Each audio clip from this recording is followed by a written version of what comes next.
Beyond the glass, the gray evening spread across the pine trees, over the wet stone pathways, and across the black surface of Lake Washington. But inside it was warm, quiet, and flawlessly clean. The house still smelled of fresh timber, limestone, and a faint wisp of smoke from the fireplace, which the contractors had lit that morning to dry out the living room after the final finishing work. Every angle here had been calculated. Every line obeyed her design. Every detail had a purpose, even if an outsider saw only luxury. Eleanor did not like luxury for the sake of luxury. She could not stand empty rooms where expensive objects shouted louder than the people in them. This house was different. It was built so that one could breathe, think, remain silent, and make life-altering decisions within its walls. She ran her fingers along the cold surface of the marble windowsill and smiled faintly. The marble had been delivered from a quarry that Arthur Sterling had once called too modest for clients of his caliber. He did not even suspect that the order had long since been placed not through him, but through a company he knew nothing about. Arthur did not know a lot of things. He did not know that the accounts he considered cleverly disguised had long been sorted by dates and purposes. He did not know that the lawyer he paid for forged power of attorney documents had already met twice with Eleanor's people. He did not know that his mistress had been lying not only to him. Most of all, he did not know that the house where he planned to bring Victoria Hayes today had never belonged to him. Not a single document, not a single contract, not a single line in the county recorder's office could be twisted to mean what Arthur had already imagined in his own mind. Eleanor's smartphone lay on a long, dark walnut table. The screen lit up with a short message from security. The car had left the city, carrying a driver and a woman with him. Estimated time of arrival was 40 minutes. Eleanor read the message and did not reply. Her response had been prepared a long time ago. She turned back to the living room. The space was massive, but not empty. 2 leather sofas faced the fireplace. Between them sat a low table with a glass top, beneath which a dark bronze frame was visible. To the left, a hallway led to the sunroom. To the right, the study. In the study, a soft light burned behind a frosted glass partition. 2 men were sitting in there. One was David Hayes, Victoria's husband, and the other was Eleanor's attorney, a quiet man with sharp features and a habit of listening so intently that people inevitably started saying too much. Both were waiting. Eleanor was in no rush to join them. In moments like these, her calmness seemed almost implausible, and many mistook it for coldness. In reality, her calmness was hard work. She had cultivated it within herself over the years, the way a tree grows on a rock, where every root must find its own crack. When Eleanor first married Arthur, she had been warned, cautiously and hesitantly. He charmed people too quickly, spoke too beautifully about the future, and took offense too easily when asked precise questions. But back then, Eleanor saw in him not a danger, but a force that could be directed. Arthur was not stupid. That was exactly the problem. He possessed a quick mind, boldness in negotiations, the ability to win trust, and a knack for sensing a counterpart's weakness. But he hated long, hard work. He despised audits and believed that rules only existed for those who did not know how to make a deal. The first years of their marriage passed under the banner of growth. Eleanor drafted designs, crunched numbers, checked estimates, salvaged failing projects, and saved the company's reputation in courtrooms and on construction sites. Arthur spoke at presentations, smiled at investors, accepted congratulations, and increasingly used the word we when he meant himself. She allowed this to happen for a long time, and not out of weakness. It seemed to her that if a person loves, they have the right to a little vanity, so long as it does not turn into a knife. She was wrong about only one thing. Arthur's vanity had become a weapon a long time ago. At first, he just kept the handle turned toward himself. Victoria appeared in their circle a year ago. She was too flashy, too loud, with the manners of a woman accustomed to judging people by the price tag of their watch and the brand of their car. She accompanied David Hayes to a charity gala where Eleanor was presenting a residential complex project for the families of doctors and teachers. David had kept a reserved demeanor back then. He was an industrialist, a man of heavy labor and old-school principles. Not overly talkative, but precise with his words. His money smelled of factory steel, risk, and night shifts, not empty promises. Victoria beside him seemed like an expensive ornament that felt cramped in its velvet box. Arthur noticed her immediately. Eleanor noticed that he noticed. One movement of his eyes, lingering on Victoria longer than courtesy required, was enough for her. Back then, it was just an unpleasant feeling, a tiny splinter she decided not to pull out in public. Then came the delays, the sudden business trips, the closed-door meetings, the expenses billed to consultants no one in the company had ever seen. Eleanor did not make a scene. She opened the spreadsheets, cross-checked the payments, asked corporate security to pull the GPS logs on the company SUV, and very quickly ceased to be a deceived woman. She became the lead investigator of her own life the day Arthur first uttered the word divorce, not with anger, but with businesslike softness. Eleanor realized he had already set a trap. He was sitting at breakfast in their downtown Seattle condo, drinking coffee, scrolling through the news on his tablet, and talking as if he were offering her a lucrative deal. "Eleanor, we both need to admit that our marriage has run its course," he had said.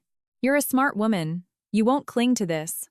I'm willing to leave you the condo, a share of the dividends, and the opportunity to save face.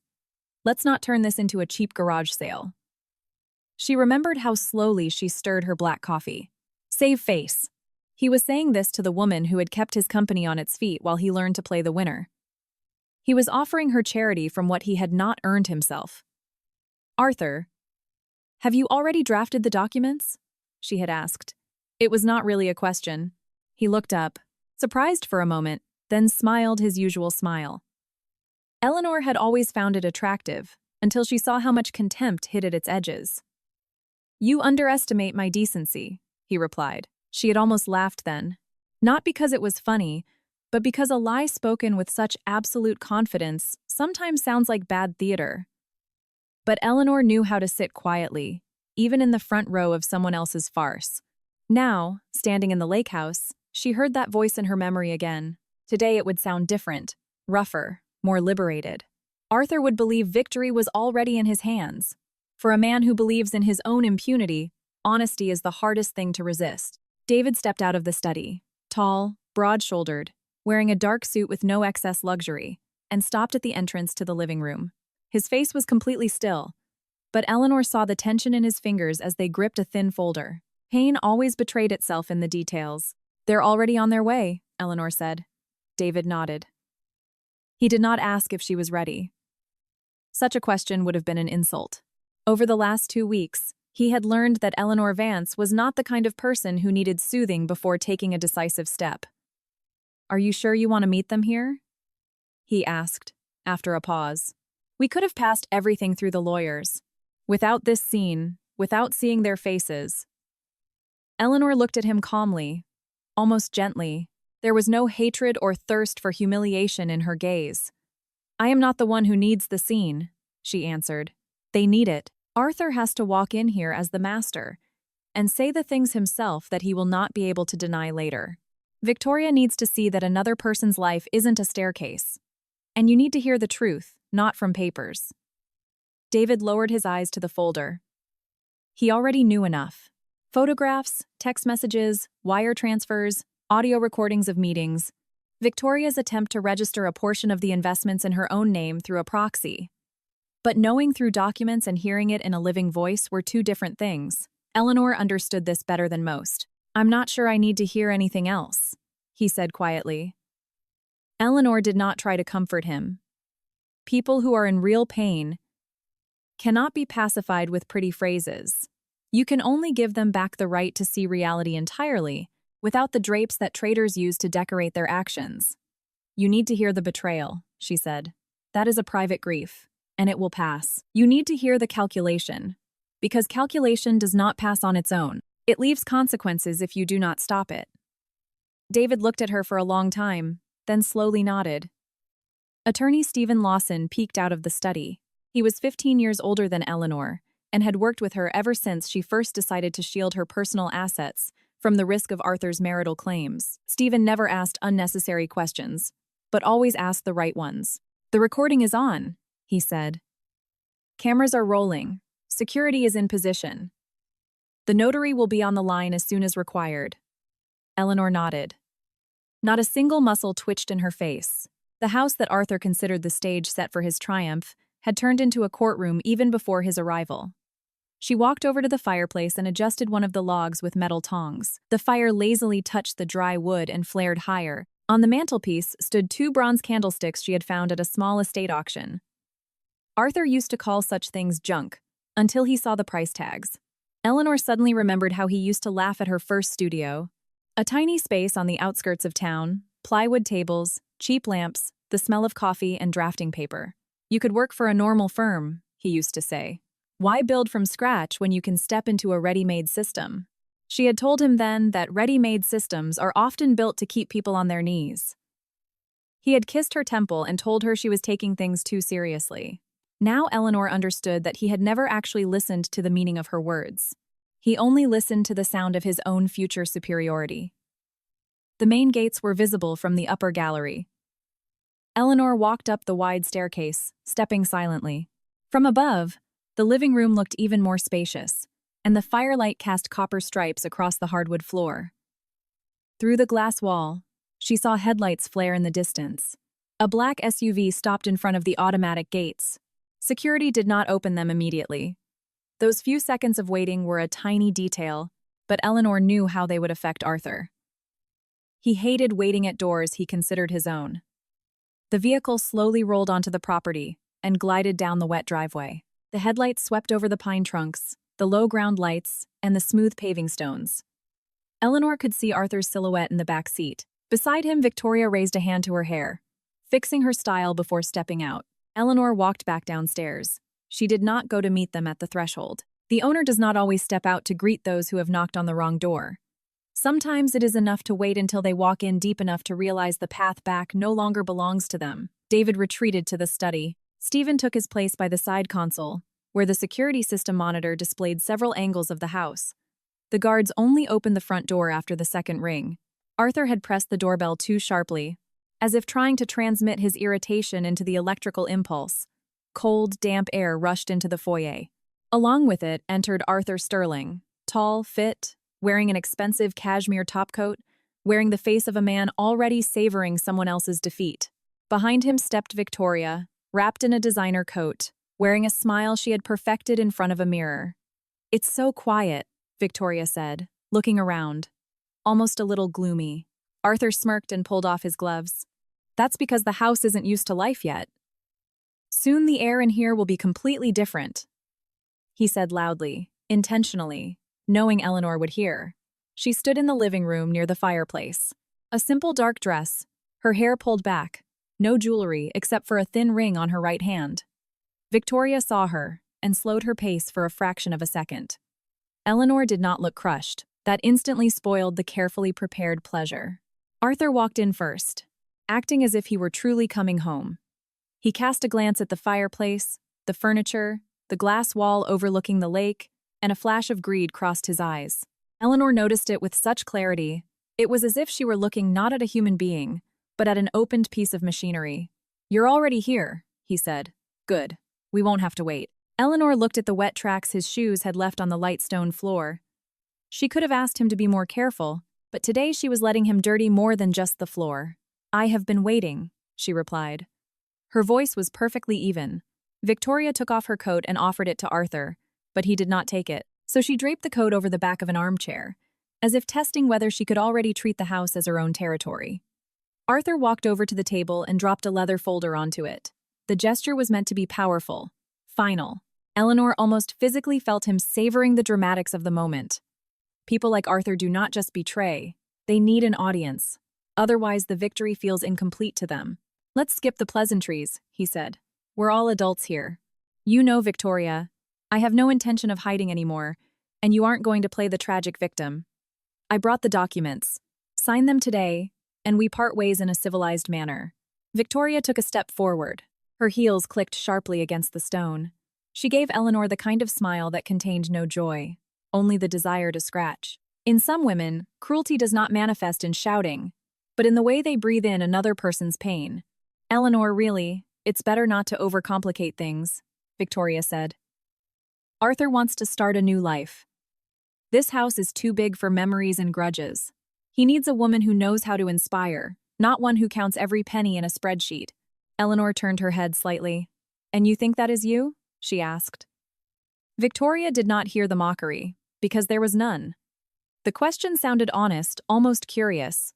That threw her off more than sarcasm would have. She was used to jealousy and tears, but not cold clinical observation. "I know it is," Victoria answered. "Arthur is alive when he's with me.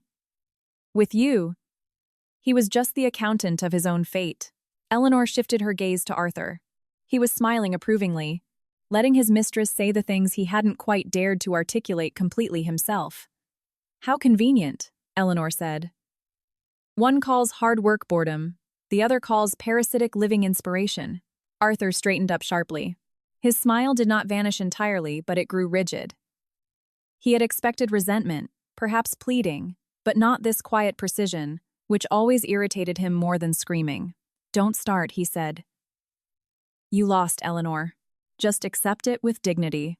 You'll be left with enough so you won't have to complain. I'm not a monster." Victoria laughed softly. Eleanor thought that in that laugh she heard not confidence, but an attempt to keep balance on someone else's staircase. "You brought the documents?" Eleanor repeated. Arthur nodded and opened the folder. The papers were printed on thick stock, with sticky tabs indicating where signatures were required. Even from a distance, Eleanor recognized the phrasing. Stephen had sent her a copy that very morning, right after one of Arthur's assistants mixed up the encrypted email addresses. In these documents, she was relinquishing her shares in the company, confirming she had no property claims, transferring the right of use for the suburban estate that Arthur called their family residence, and agreeing to a token severance payout. The audacity was written in legal jargon, but that did not make it any less audacious. "Sign here," Arthur said, sliding the pages forward. "And here too. My lawyers will finalize the rest within a week. There's no need to drag this out." Eleanor did not step closer. She was only a few paces from the table. But in reality, years of trust, lies, and silent preparation lay between them. "I want to understand something," she said. "Did you bring Victoria so she could witness the divorce? Or the handover of the house?" Arthur narrowed his eyes. He did not like the phrasing. He sensed a trap, but his vanity pushed him forward. He was certain danger could not come from a woman he had already written off. "Both," he answered. "She has the right to see how the past ends." Victoria sat on the edge of the armchair and crossed her legs. "Of course I do. I need to understand the condition of the house I'm getting. Ex-wife baggage can be heavy." Eleanor looked at the coat thrown over the chair, then at Victoria's hand gliding along the armrest. The gesture was a tiny invasion, almost childish. Victoria claimed the world through touch because she had never built it herself. She thought wanting something was enough. "Are you sure you are getting it?" Eleanor asked. Victoria opened her mouth, but Arthur answered for her. "That's enough. We're not under interrogation. The house is registered under a corporate structure that I control. It's just a matter of time. Your signature will simply speed up the process and save everyone a lot of trouble." At that moment, in the hallway behind the frosted partition, a lock clicked quietly. Arthur paid no attention. Neither did Victoria. Only Eleanor heard it and knew that David had stepped closer. He remained in the shadows for now, but his presence changed the air, the way a hidden thunderstorm shifts the barometric pressure. Eleanor took a step toward the table. Arthur relaxed. He thought she had finally decided to comply. His face became almost magnanimous. He looked just as he did in photos from charity galas, when he donated other people's money and accepted gratitude under his own name. "I will only sign what corresponds to reality," Eleanor said. Arthur sighed, as if speaking to a stubborn child. "The reality is that you are no longer part of my life. The reality is that I'm moving forward, and that it's better for you to leave beautifully." "Beautifully," Eleanor repeated. For the second time today, the word sounded like a death sentence for Arthur's taste. He knew how to pick expensive things, but he did not understand the beauty of actions. He decorated his treachery with phrases about freedom, maturity, and a new life, as if dirt disappears just because you call it soil. Victoria stood up. She walked over to the glass wall and looked out at the lake. "The view is stunning," she said. "I would get rid of these gloomy armchairs, and we need lighter curtains. There should be more air in here." "Arthur, the master bedroom is upstairs, like you said?" Arthur shot a quick glance at Eleanor. It was a challenge. "Yes, upstairs." Overlooking the water. Victoria smiled wider. Eleanor remained silent. She gave them a few more seconds. Sometimes a person reveals themselves best not through a confession, but through the self-assured vulgarity of their domestic planning. "How much did you promise her?" Eleanor asked. Arthur frowned. "Promised who?" "Her. The house, a stake, money, status. Or did she just believe your words?" Victoria spun around sharply. For the first time, genuine anger appeared on her face. "You speak as if I was bargaining for a price."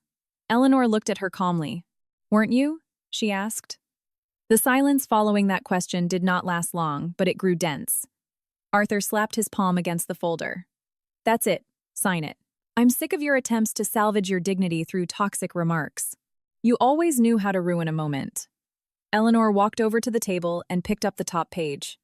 She glanced quickly over the text, even though she knew every line.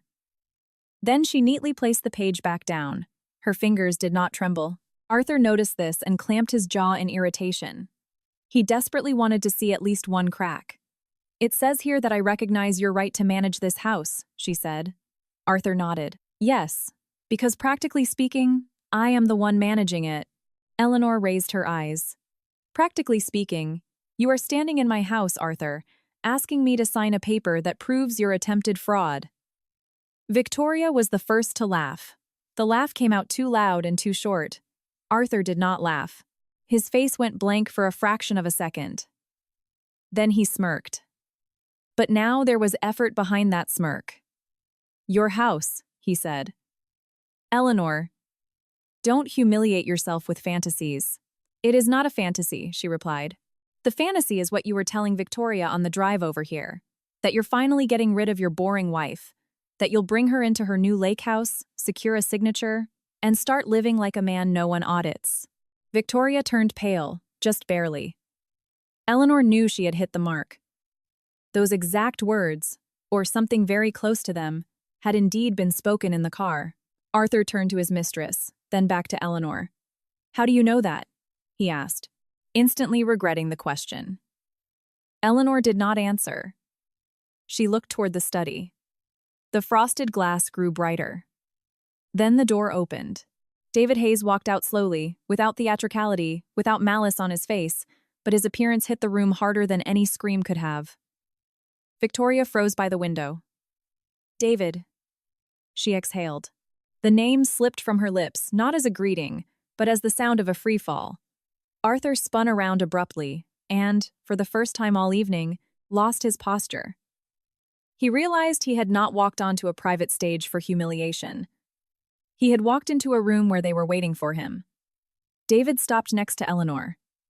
In his hand was that same folder. He did not look at Arthur. His gaze was fixed on Victoria, and there was so much exhausted clarity in it that she involuntarily took a step back from the glass. Her heel clicked against the stone. "You were supposed to be in Dallas," Victoria said. Her voice had gone thin. David nodded. "I also spent a lot of time wondering where you were supposed to be. It turns out a person's place is determined not by a schedule, but by their choices. Everyone has made their choice today." Arthur quickly gathered himself. He always knew how to turn fear into an offensive strike. "What kind of circus is this?" he said. "Eleanor, you brought an aggrieved husband here to stage a cheap spectacle. Do you think this will help you cancel reality?" David shifted his gaze to him. "Reality usually begins with documents," he said. "Specifically, with the people who signed them. Stephen, if you please." The lawyer stepped out of the study. Seeing him holding a tablet, Arthur finally understood that what was happening had been prepared long in advance. But admitting that meant admitting he had been outplayed. Eleanor stood calmly between them. On the left, a man whose wife had betrayed him. On the right, a man who considered betrayal a stepping stone to property ownership. In front of her, a woman who had mistaken someone else's patience for weakness. All the roles had finally aligned with the truth, and the house itself seemed to be listening. "Arthur," Eleanor said, "today you only get to choose the form of your defeat. If you speak calmly, you will hear facts. If you start making threats, the facts will be heard by the people we have already sent copies to. Either way, this house stays exactly where it has always been.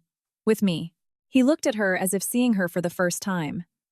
Not as a wife, not as a convenient partner, not as a woman whose labor he used as an entitlement. Standing before him was a person who did not beg for justice, but had built walls, a roof, doors, and a security system for it in advance. Outside the windows, the rain continued to fall on the lake, indifferent to human vanity.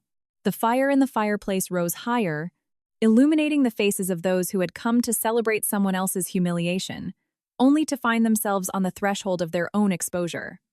Eleanor took Arthur's folder and closed it with a single motion. "From this moment on," she said, "I will be the one talking." And for the first time in a very long time, Arthur Sterling found absolutely nothing with which to interrupt her silence. David Hayes did not immediately walk to the center of the living room. He stopped at the edge of the light, where the reflection of the fire did not quite reach his face. And for a few seconds he looked at Victoria as if trying to reconcile the woman standing before him with the one to whom he had once entrusted the keys to his home, his accounts, his last name, and his rare moments of vulnerability. Victoria stood by the glass wall, unable to decide which mask to put on first. Her fear was too sharp to hide, but her pride demanded an immediate response. She ran a palm through her hair, smiled unevenly, and took a step toward Arthur, as if his presence could still serve as a shield.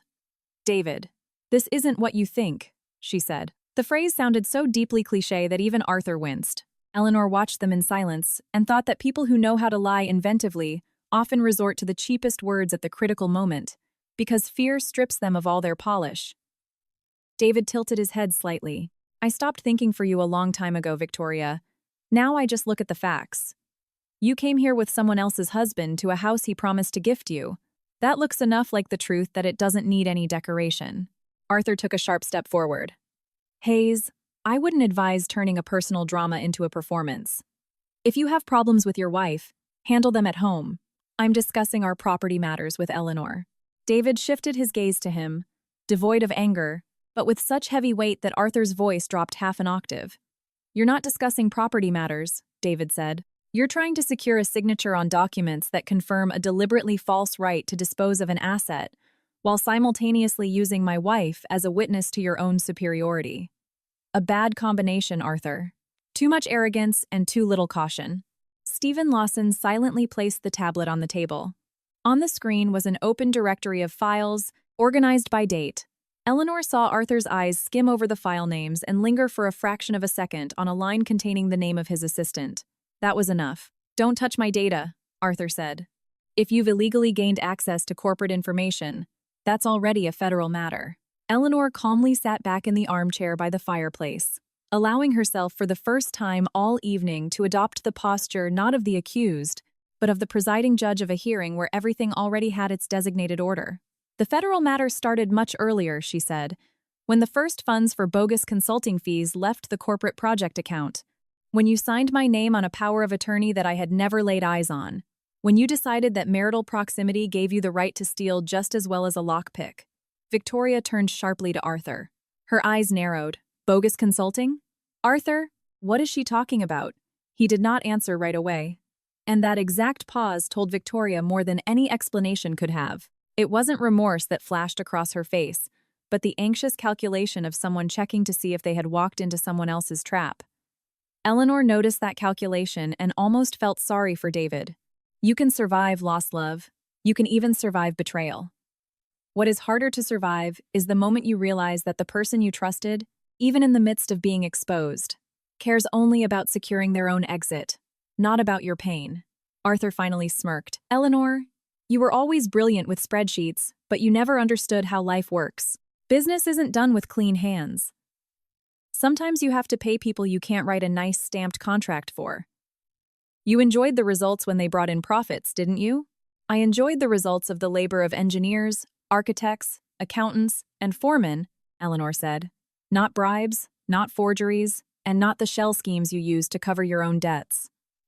She picked up another sheet from the table, prepared by Stephen, and slid it toward Arthur. "This is a bank statement for Apex Consulting, LLC. It was incorporated 3 weeks before the first wire transfer. The founder is your frat brother, the guy you called your regional liaison. In 9 months, enough money was siphoned there to pay for half the custom finishes in this house." Arthur glanced at the paper, but did not pick it up.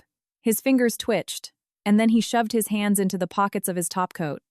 Suddenly, he looked less elegant. The expensive coat, the perfectly matched scarf, The polished shoes no longer projected an image of power, they only highlighted his attempt to play a role. Victoria slowly walked over to the table. She picked up the sheet and read a few lines. Her lips parted slightly. Eleanor could see two fears fighting within her. The first was for her own safety.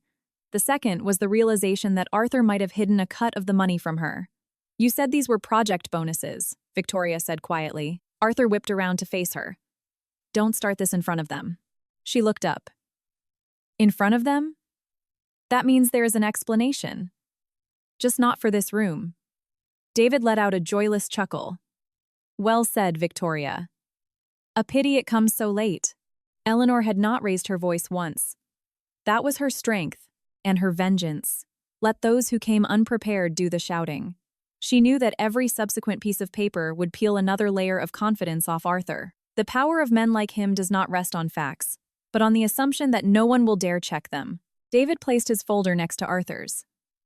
It had no brightly colored sticky tabs, only neatly numbered pages and photographs. He opened it to the first section. Victoria did not move, but her face grew guarded, like someone who has just heard a debt collector's footsteps outside the door. "These are my materials," David said. "I've handed copies over to my attorney and to the FBI's white-collar division. Here are wire transfers from my personal account to Victoria, which were then forwarded to accounts connected to Arthur's shell companies." "Victoria, didn't you call these investments for your new salon?" She flushed deep red. "I was planning to open a salon." David nodded. "Of course. A salon partnered with a stone facade contractor, a design bureau that has never done interiors, and a direct payment for the luxury kitchen installed right here in this house.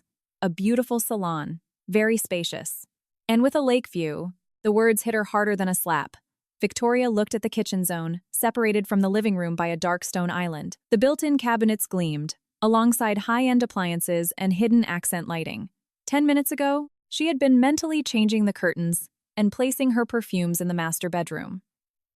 Now, every single object had become evidence. Arthur realized that David was more dangerous than he had appeared.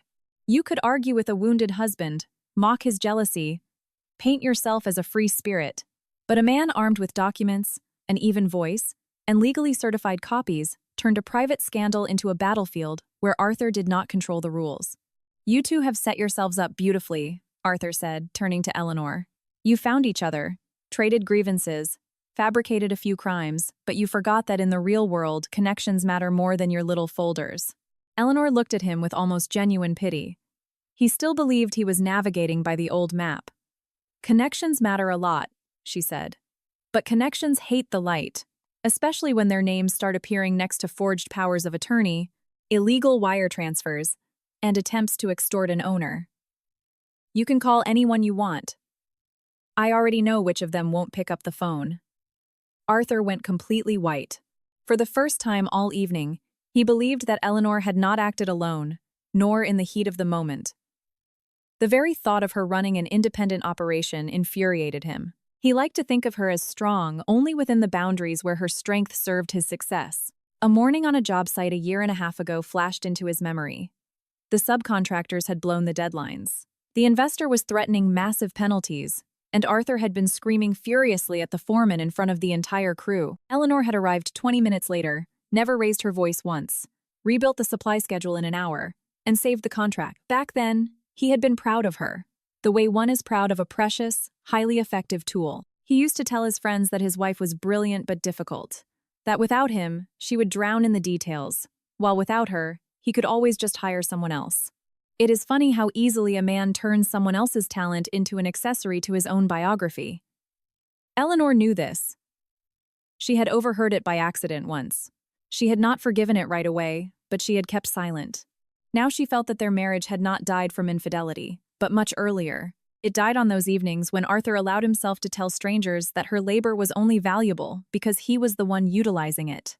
Victoria suddenly stood up perfectly straight. "I don't understand why you're all looking at me like I'm some criminal. You and Arthur have been dead for a long time. David, you and I were living like roommates. I have a right to happiness. Nobody is obligated to rot in boring loyalty." David stared at her for a long time. There was no rage in his face, and that made Victoria feel worse. Rage can be managed.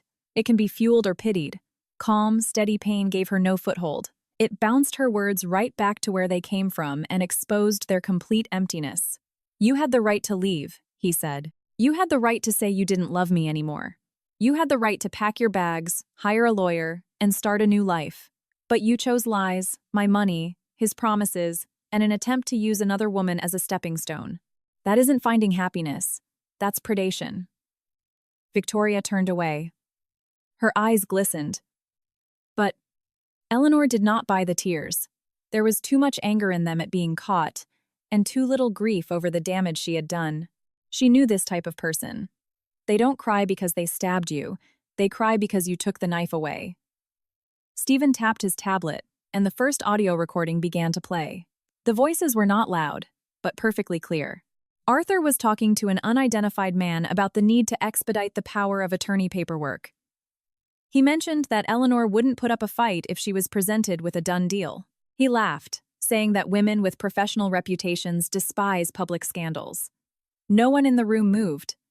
The recording lasted less than a minute, but it destroyed far more than it seemed.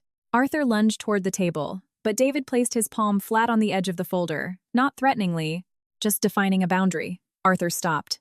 His eyes narrowed to slits. "Illegal recording," he said. Stephen replied calmly. "The recording was made by a participant in the conversation who is prepared to testify under oath. The copy is certified. There are 2 more. Furthermore, your associate has provided a written affidavit. He confirms that he acted under your explicit instructions and received payment in cash."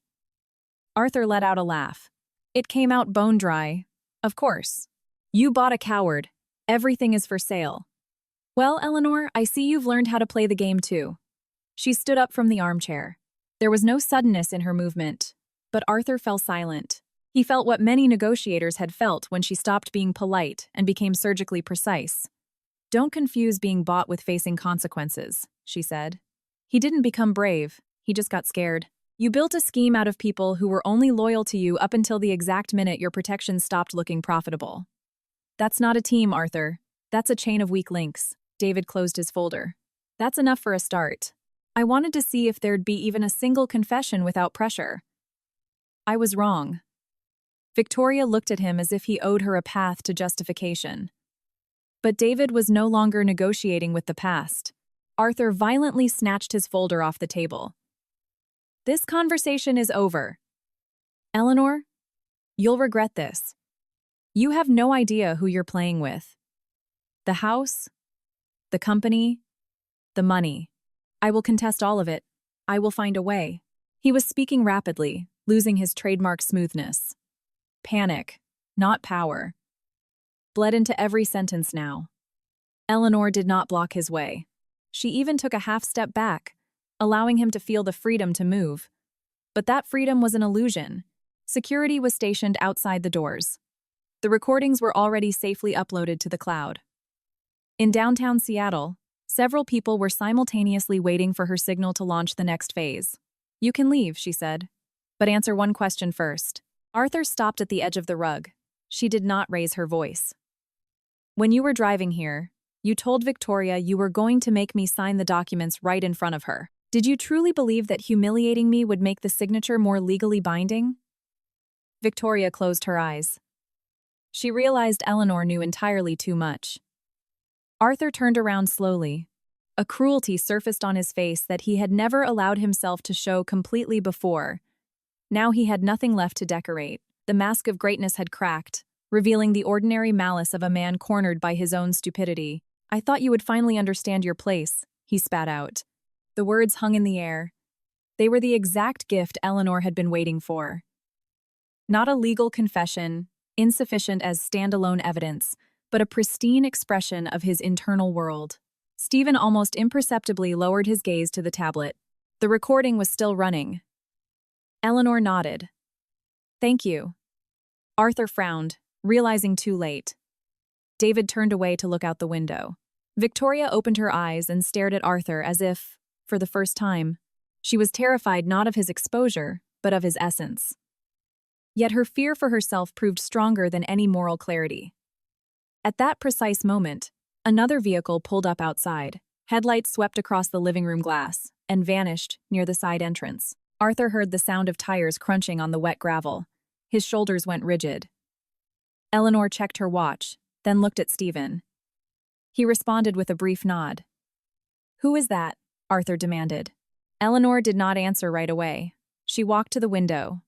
Outside, the rain was turning the lake almost pitch black. Somewhere under the roof, the ventilation system hummed quietly. Wood crackled in the fireplace, and the entire house felt like a living entity, patiently awaiting the resolution. "People who will help us transition from conversation to procedure," she said. "No one is getting arrested today, Arthur. Don't hope for such a simple drama. First, there will be official statements, sworn affidavits, asset freezes, injunctions against property registration, and very uncomfortable conversations with the people you considered your allies." He stared at her with pure hatred. Eleanor withstood the gaze. Once, she had been afraid of disappointing him. Later, she had been afraid of losing her family. Then, she had been afraid of admitting that the family had been dead for a long time. Now, standing before her was a man who had confused her patience with a lack of a spine. The mistake was over. Victoria suddenly rushed toward David. She didn't touch him, stopping 2 paces away. "David, listen to me. I got so confused. He pressured me. He promised. He told me you wouldn't even notice." David slowly turned to her. Eleanor saw Arthur flinch. "Oh, I see," Arthur sneered. "Now I was the one pressuring you." Victoria spun to face him. "Weren't you? You said you'd handle everything. That the house would be ours. That Eleanor would sign because she's terrified of a scandal. You said David would never have the guts to drag this out in public." David let out a quiet, bitter chuckle. "And you were both wrong about that." Victoria looked back at him, her face softened, but it was not the softness of repentance. It was a last-ditch attempt to weaponize the memory of affection. David knew this tactic well. It used to work on him. Now, it misfired entirely. He took a step back. "Victoria," he said, "I'll help the investigators sort out the money trail. But I owe you absolutely nothing else. Not protection, not anger, not explanations. Our marriage didn't end today. Today is just the day I stopped being the last person to know about it." Eleanor turned away, giving him the dignity of not being watched. Footsteps echoed in the hallway. Stephen went to meet the arrivals. Arthur stood in the middle of the living room, gripping the folder he had brought as a weapon, now holding it like a useless shield. In his eyes, the familiar machinery of finding an exit was spinning frantically. He was thinking about phone calls, about his contacts at the county recorder's office, about the federal prosecutor he had dinner with last spring, about the investment banker he had helped with a nasty zoning issue. But every name that surfaced in his memory now carried a dark flip side. Who had Eleanor already spoken to? Who had already backed away? Eleanor watched this race of thoughts on his face and felt no triumph. Triumph would have been too petty an emotion for such a long road. She felt clarity, the way an architect feels when a structural load is finally distributed correctly, and a framework that has been resting on hidden fractures finally collapses exactly where it was supposed to. 2 men and a woman in a sharp dark suit walked into the living room. They introduced themselves without excessive harshness, but officially enough that Victoria drained of all remaining color. Arthur tried to speak first, but the woman raised her hand, not rudely interrupting him, but simply shifting the conversation onto a legal track. "Eleanor Vance," she said, "we've received your materials and are ready to record the statements of the parties regarding allegations of coercion during document signing and attempted unlawful disposal of assets."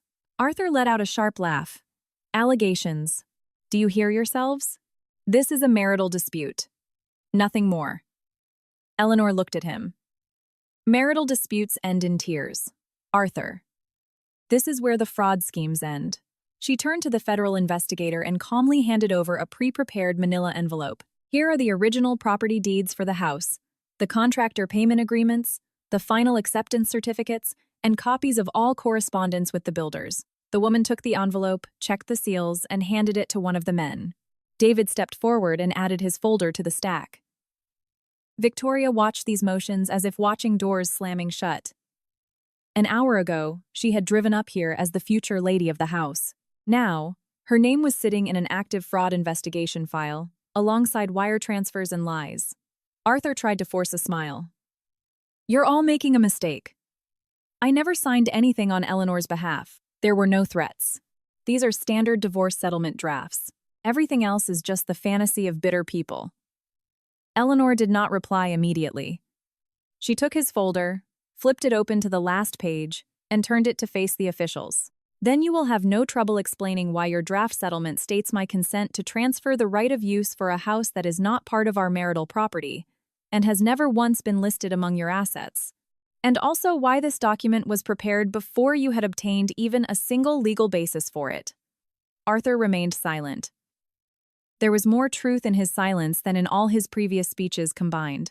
Eleanor could see how much he hated her. Not for the loss of love, not for the divorce, not even for exposing him. He hated her because she had outsmarted him in the exact arena where he believed himself untouchable. The rain outside the windows began to ease. The lake grew darker, deeper, calmer. Inside the house, no one was trying to fake a celebration anymore. Victoria sat down on the edge of the armchair, not realizing it was the same chair where she had tossed her coat. The coat slipped off onto the floor, and no one picked it up. Eleanor walked over to the fireplace and stared into the flames. There was still a mountain of work ahead. Formal complaints, forensic audits, court hearings, pressure tactics, dirty rumors, and phone calls from people, suddenly very concerned about an amicable settlement. But the most important thing had already happened. Arthur had walked into this house like a conqueror and had proven himself that he came as a thief. She turned back to face him. This time, her gaze held no warning. It was the reading of a sentence. "We're not finishing this today," she said. "Today, we just opened the door." And for the first time, Arthur realized that the most dangerous door in this lake house was not the front entrance, but the one behind which they had been waiting for him all along. The investigator from the FBI's fraud division did not keep everyone in the living room longer than necessary. She asked her questions evenly, never raising her voice. She recorded the answers, clarified dates, and every single time Arthur tried to spin the event into a family conflict, jealousy, or a bitter wife's revenge, she steered the conversation right back to the documents. Victoria stayed quiet at first, then began answering in short phrases, trying her best not to look at either David or Eleanor. But her silence was not repentance. It was a desperate search for a safe shore. She already understood that Arthur was not the powerful man who had promised to cover everything with his influence. Arthur held out longer. He knew how to project an illusion of control even as that control was slipping through his fingers. He talked about preliminary verbal agreements, about misunderstandings, about how the lawyers might have poorly phrased the conditions. But the more he spoke, the more glaring the emptiness behind his words became. Eleanor listened without any visible satisfaction. She did not interrupt. She did not correct every single lie. She did not rush to prove the obvious. Her silence was heavier than any accusation. It projected the deep knowledge that truth has plenty of time, while a lie only has the speed at which it tries to run away. When the officials moved into the study to cross-check the copies, the living room suddenly became far too quiet.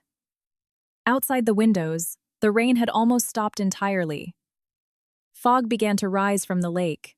It drifted between the pines and pressed against the glass, as if the house itself was hovering on the borderline between a past life and a new one. Arthur stood by the table, still wearing his topcoat. He no longer looked like the owner, but he stubbornly refused to let himself look like a guest. Victoria sat on the edge of the armchair, clutching her small designer purse as if it contained a ticket out of this evening. David remained by the window, his back turned to them. Eleanor walked up to the table and neatly gathered the pages Arthur had brought. She didn't hide them, she didn't tear them up, and she didn't throw them into the fire, even though the scene practically begged for such a dramatic, cinematic gesture. She left cheap theatrics to people who had nothing of substance to offer. The papers were needed alive. Arthur watched her hands. He knew those hands. They had drafted blueprints, corrected cost estimates, held champagne flutes at galas, and fixed his shirt collar before major meetings. Now they were organizing the evidence against him with the exact same precision they had once used to assemble his success. "Are you enjoying this?" he asked suddenly. Eleanor raised her eyes to him. "No." He smirked. "Of course. You're above all this. purer, nobler. You spent your whole life playing the woman of deep principles, and in the end, you staged an ambush in a house and dragged another woman's husband here to watch the humiliation. David slowly turned around. Eleanor raised her palm just barely, stopping him. She knew this tactic of Arthur's. Whenever facts became dangerous, he attacked the motive. He thought that if he could smear the reason, he could devalue the result. He had won far too many negotiations this way against people who needed external approval. "I didn't bring your infidelity here," Eleanor said. "You drove it here yourself in the back seat of your car. I didn't bring forged documents here. You carried them in your leather folder. All I did was open the door and let you walk in with exactly what you chose to bring." Victoria's head snapped up. "Stop talking about me like I'm an object." Eleanor looked at her calmly. "You're right. Objects don't make promises to other women's husbands. They don't take money from their own, and they don't dream of walking into another woman's house as the victor. You're not an object. You're an accomplice." That word hit Victoria harder than any insult. Accomplice implied liability. She was used to being desired, offended, underappreciated, passionate, but never liable. Liability was dry and ugly. It did not pair well with a coat dropped on the floor, or expensive perfume, or playing the role of the fatal muse for whom men destroy their marriages. Arthur suddenly laughed, but the laugh sounded exhausted. "You always knew how to turn life into a deposition. Love, desire, risk, freedom. To you, it's all just rows on a spreadsheet. Maybe that's why I left. It was impossible to feel alive around you. Next to you, a man just feels like he's in debt." Eleanor could have responded immediately. Instead, she walked over to the fireplace, picked up the tongs, and adjusted a log. The fire flared, illuminating her profile. Once, words like that would have cut her deep. Today, they only confirmed the diagnosis. Arthur confused love with the consequence-free consumption of someone else's energy. "You called yourself alive when other people were footing the bill," she said. "You felt strong when someone else chose to stay quiet. You felt free when you were hiding behind lies. I didn't turn you into a debtor. I just spent way too long closing my eyes to the fact that you already were one." Victoria looked at Arthur. Her gaze no longer held any of its former admiration. Only cold, practical alarm had taken its place. She was rapidly calculating how many of Arthur's promises had relied on actual power, and how many had just relied on his ability to talk. For the first time all evening, she realized she had invested heavily in a mirage. "You said the house was basically already transferred," she said quietly. Arthur turned sharply toward her. "Not right now." She stood up. "No, right now is exactly the time. You told me Eleanor was just a formality, that she had zero leverage, that everything was already a done deal. You assured me." Arthur took a step toward her, and David instantly took a single step forward. The movement was unhurried, but more than sufficient. Arthur stopped, losing his composure for a split second. It infuriated him that another man was stepping up to protect the very woman who had betrayed him. It made David incomprehensible to him, and therefore dangerous. "I never forced you to believe me," Arthur told Victoria. "You wanted the high life just as much as I did. Don't play the victim now." Victoria went pale, then flushed crimson. He had just said out loud the very thing she had been desperately trying to cloak behind a romantic legend of grand, sweeping love and liberation from boring, mundane marriages. David let out a harsh laugh. "There's your marriage of the future. Hasn't even started yet, and they're already dividing up the blame." Victoria whipped around to face him. "Don't you dare. You have no idea what it was like for me with you. You were always at the plant, in meetings, buried in reports. I was living in a beautiful cage." David looked at her with utter exhaustion. A cage with a private driver, unlimited credit cards, and the freedom to fly anywhere in the world. Eleanor noticed a deep bitterness in his voice that he had not allowed to show before. Not because money negated loneliness, but because Victoria was bartering with the truth. "You could have opened the door," he said. "You didn't want to walk out. You wanted to carry the cage with you and call it your wings." Victoria flinched, as if the words had struck a place she didn't even show herself. For a fleeting second, genuine devastation flickered across her face. Arthur seized the pause. "This is all poetry. Let's talk concrete terms. Eleanor, what do you want? Money? A public apology? A redistribution of the shares? Name your price, and we end this. He was trying to drag the situation back to the familiar terrain of a transaction, where any moral principle could be quantified if you just stated a number confidently enough. Eleanor turned back to him. Now you're finally speaking honestly. You think everything has a price tag because you sold yourself out a long time ago. But I'm not selling my house. I'm not selling my silence. And I'm not selling you a clean exit from the filth you dragged in here. He clenched his fists. Stephen, who had just returned from the study, stopped by the doorway and did not intervene. It was crucial to let Arthur keep talking. Every sentence he spoke became another piece of the puzzle. The less they interrupted him, the less room he would have left to maneuver later. Victoria suddenly bent down and picked up her coat from the floor. The gesture looked pathetic. Only recently, she had tossed it down like a territorial marker. Now, she picked it up gingerly, as if afraid the house would reject even the fabric. She draped the coat over her shoulders, but did not walk toward the exit. You aren't really going to throw me under the bus for a criminal investigation, are you? She asked Arthur. The question was quiet, almost intimate. Arthur looked at her, then averted his eyes. That was all it took. Victoria realized that at the very first sign of real trouble, he would name her the instigator, the seductress, the proxy, whatever it took to save his own skin. Eleanor watched their alliance crumble. It had never been built on love. It was built on mutual greed and a shared contempt for anyone they considered weaker than themselves.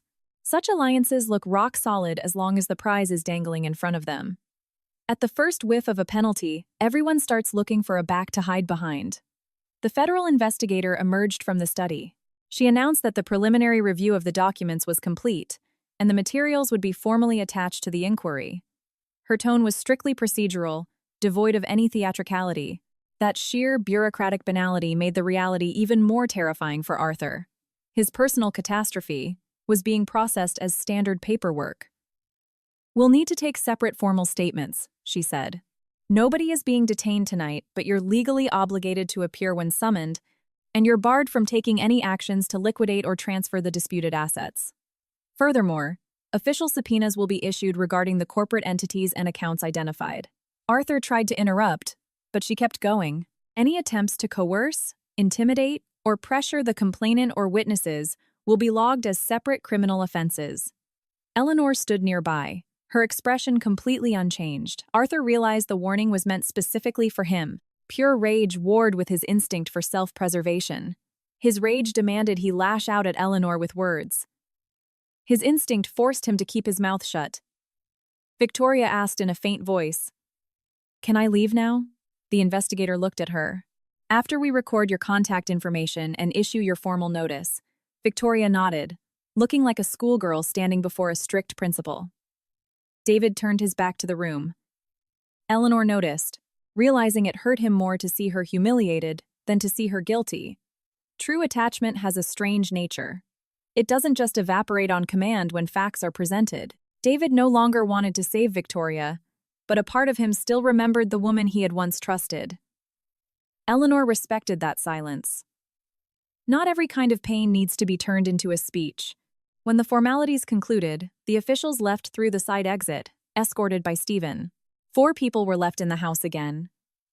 But now they were standing on a completely different shore. There were no more illusions of a private conversation. Everything they had said now had witnesses, consequences, and a trajectory. Arthur was the first to move toward the door. Halfway there, he stopped. His pride demanded one final strike. He turned back to Eleanor, wearing an expression that might have once made her feel guilty. Now, it just looked like a poorly fitted mask for a play that had run way too late. "You think you won?" he said. "But people like you don't win. You survive, you punish, you build, and then you sit all alone in your perfect houses. Victoria at least knows how to want things. All you know how to do is control things."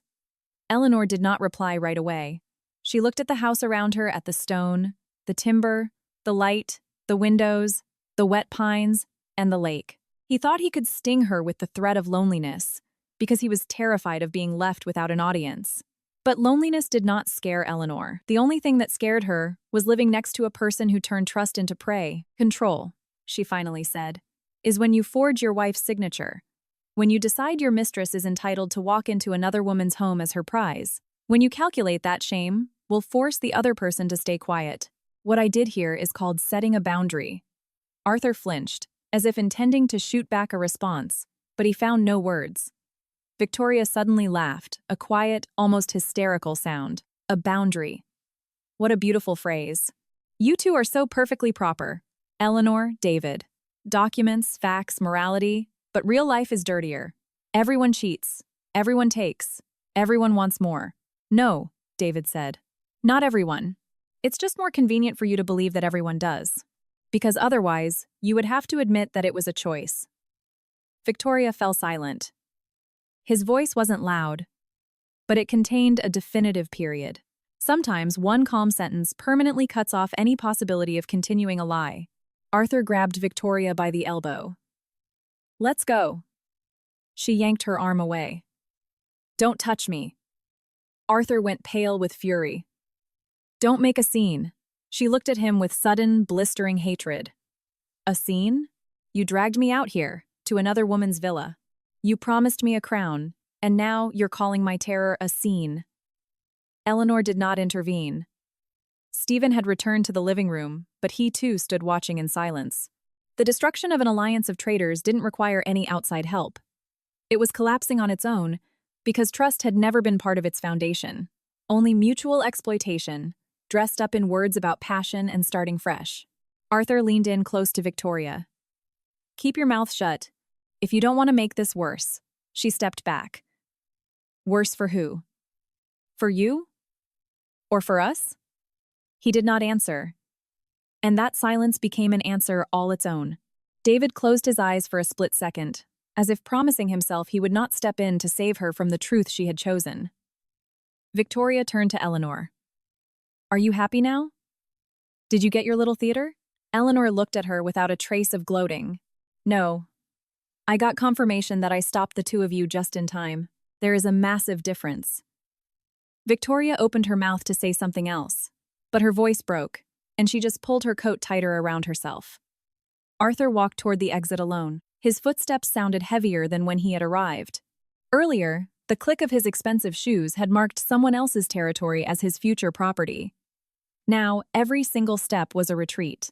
He did not look back, because he was afraid to see not Eleanor's triumph, but the sheer indifference of the house itself.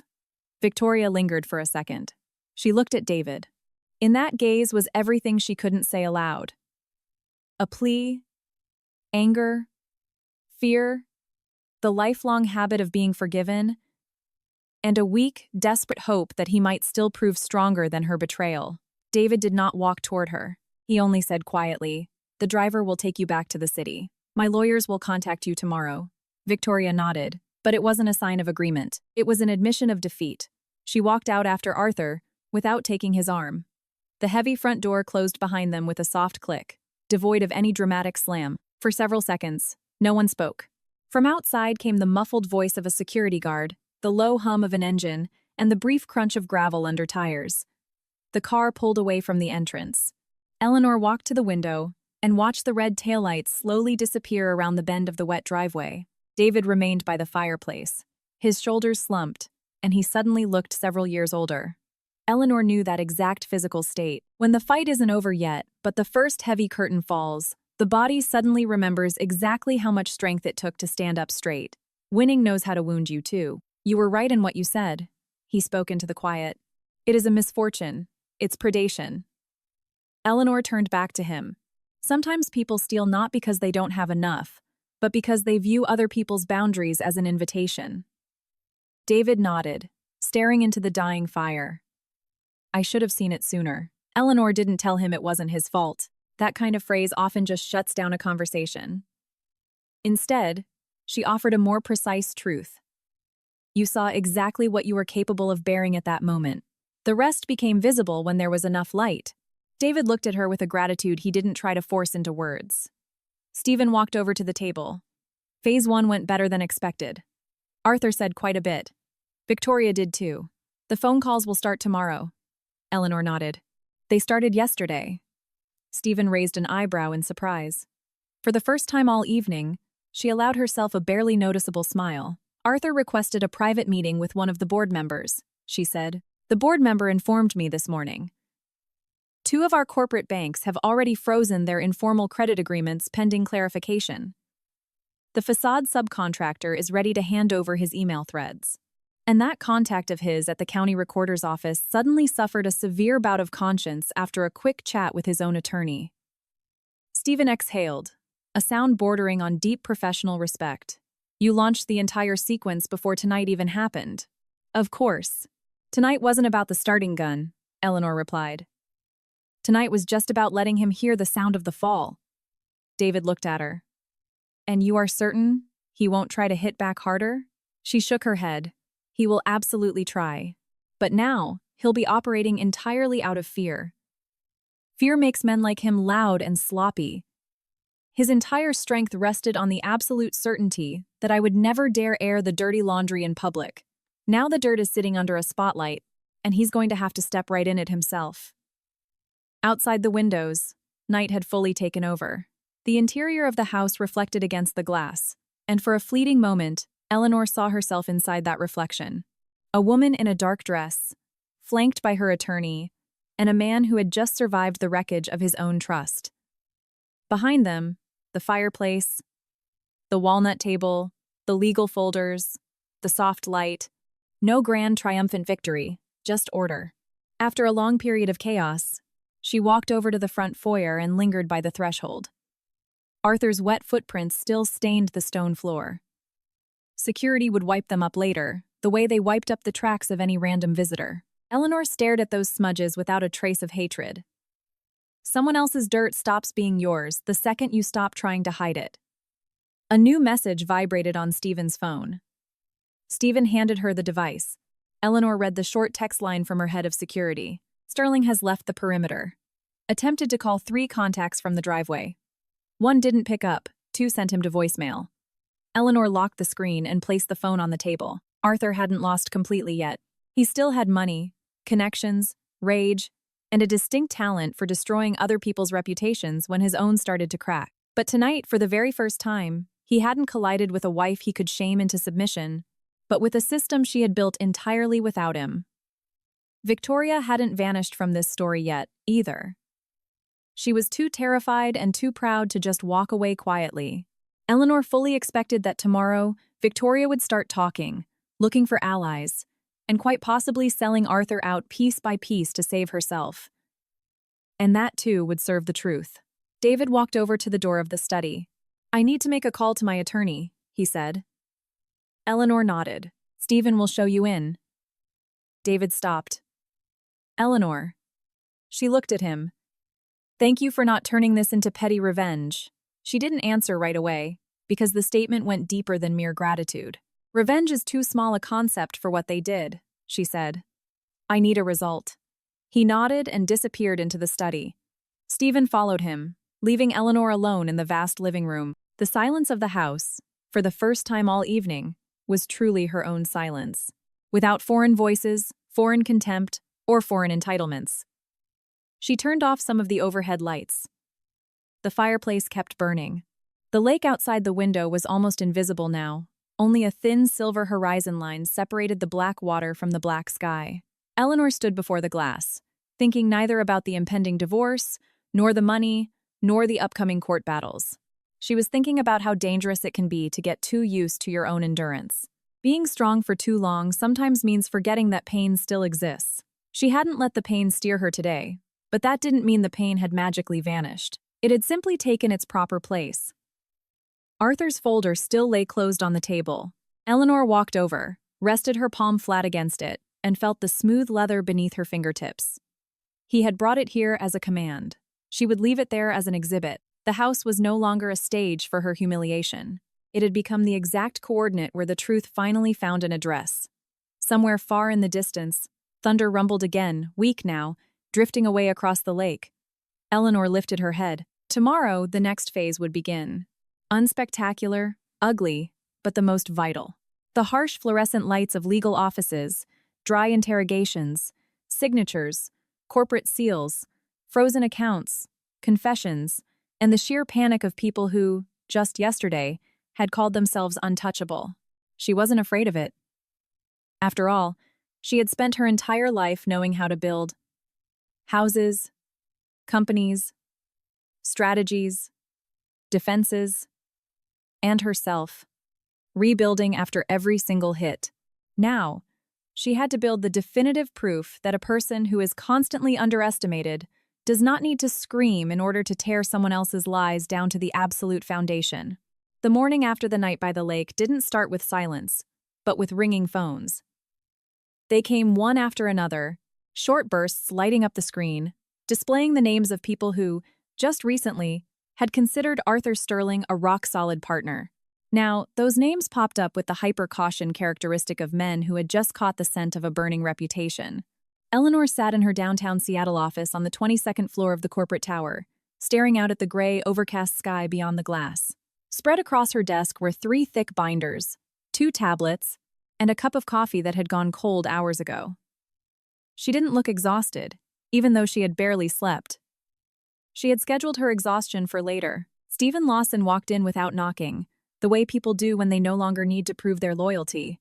He dropped a fresh printout of banking responses onto the desk and sat across from her. He wore that restrained expression that signaled the news was serious, but entirely expected. The first bank confirmed the highly irregular transfer patterns regarding the Apex Consulting LLC accounts, he said.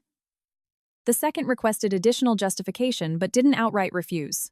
The county recorder's office slapped a 7-2-hour hard freeze on all property registration actions. That's more than enough time to file for an emergency injunction tomorrow morning. Eleanor nodded and opened the top binder. Did Arthur try to call you? She asked. Stephen let out a dry chuckle. 3 times. First, he demanded a face-to-face. Then he offered to settle things amicably. Finally, he hinted that I could lose my bar license for interfering in a family dispute. It's a fascinating downward spiral. From master of the universe to petty blackmailer in under 12 hours. Eleanor flipped through the documents. He's going to accelerate. He needs to force us into a state of chaos before we can lock the paperwork into an airtight system. Stephen looked at her closely. You say that like you already know his next move. She looked up. Of course I do. He's going to try to nuke my professional reputation. She wasn't wrong. By 10:00 a.m., brief, anonymous items popped up on a few prominent local business blogs concerning an internal power struggle within the Sterling Development Group. No names were explicitly used, but there were glaringly obvious hints about a top executive's wife allegedly weaponizing personal connections and fabricated materials to extort a better divorce settlement. By noon, the language grew nastier. Unnamed sources reported frozen flagship projects, shady asset transfers to shell companies, and glaring conflicts of interest surrounding Eleanor Vance. Arthur was operating strictly by the playbook. He was throwing mud into the air, hoping the investors would get scared off by the stench before they bothered to ask where the mud came from. Eleanor read every single blog post without flinching. Not a single one contained a direct legal accusation, because even the most compliant editors were terrified of libel suits.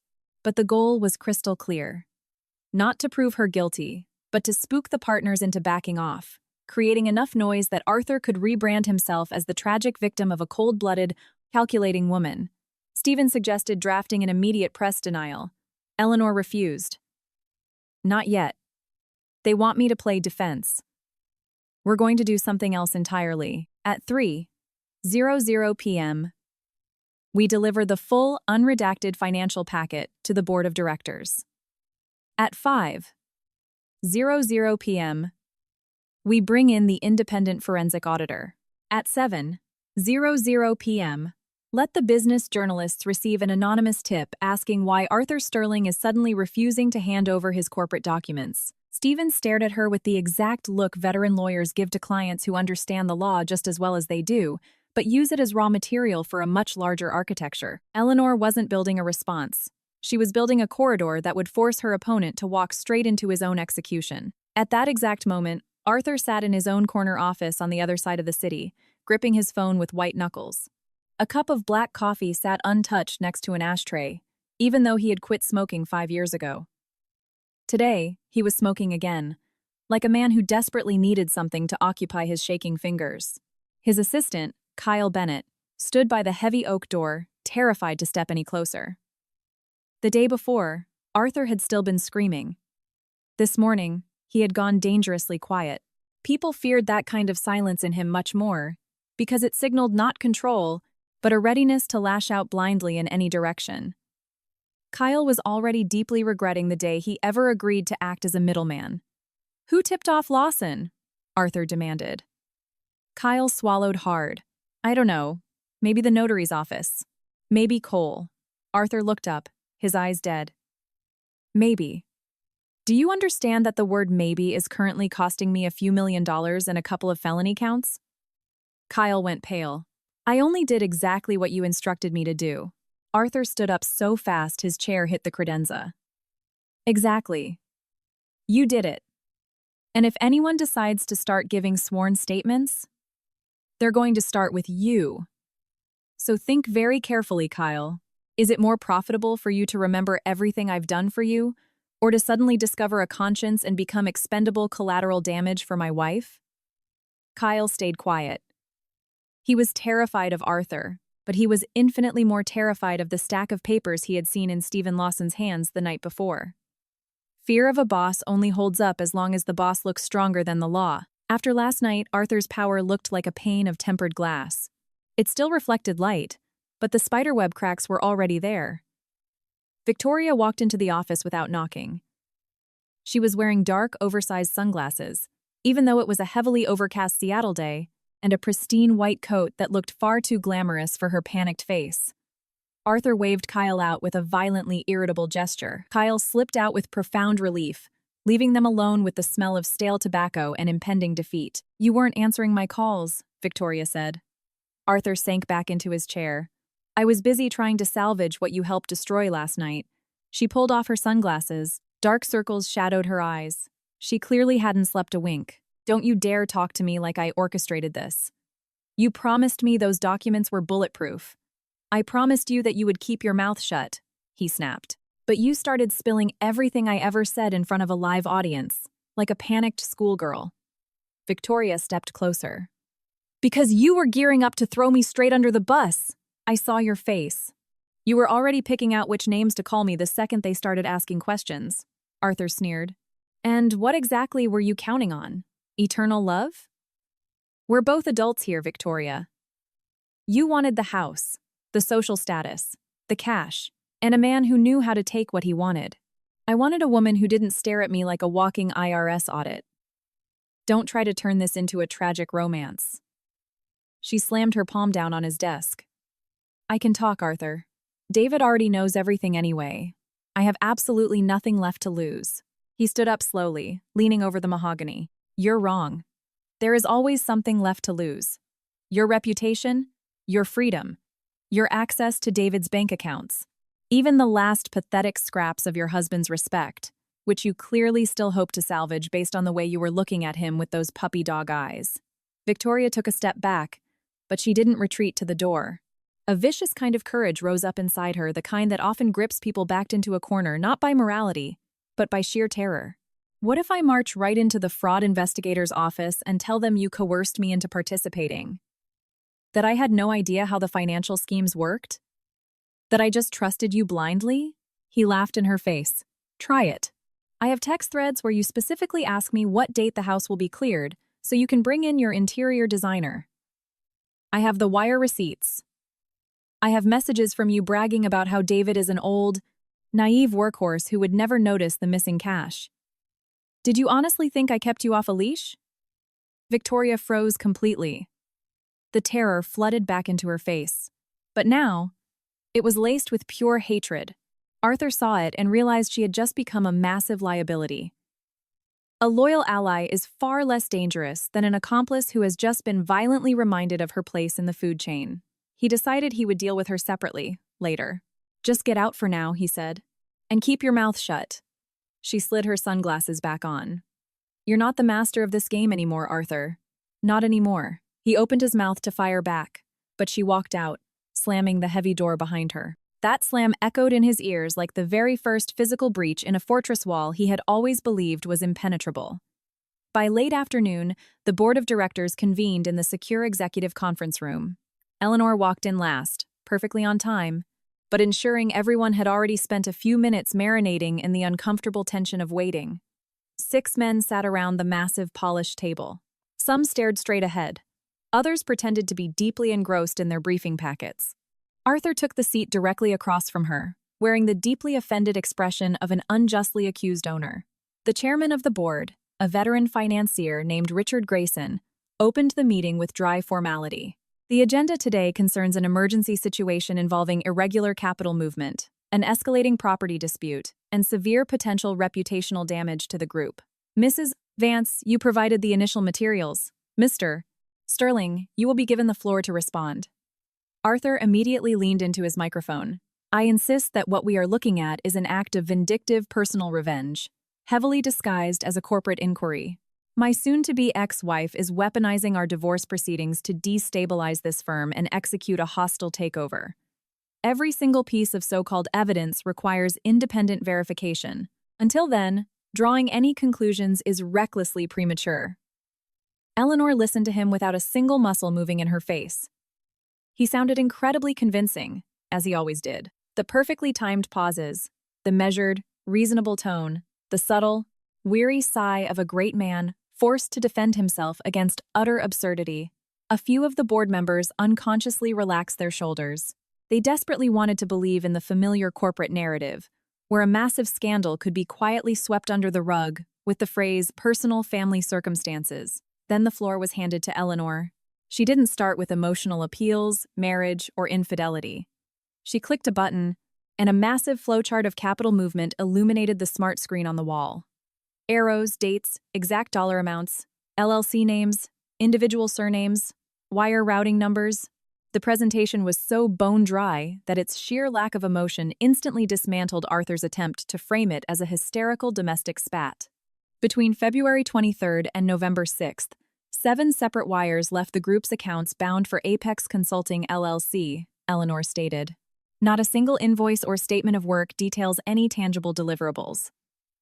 2 of the vendor addresses match the registered business addresses of shell firms tied directly to a former associate of Mr. Sterling.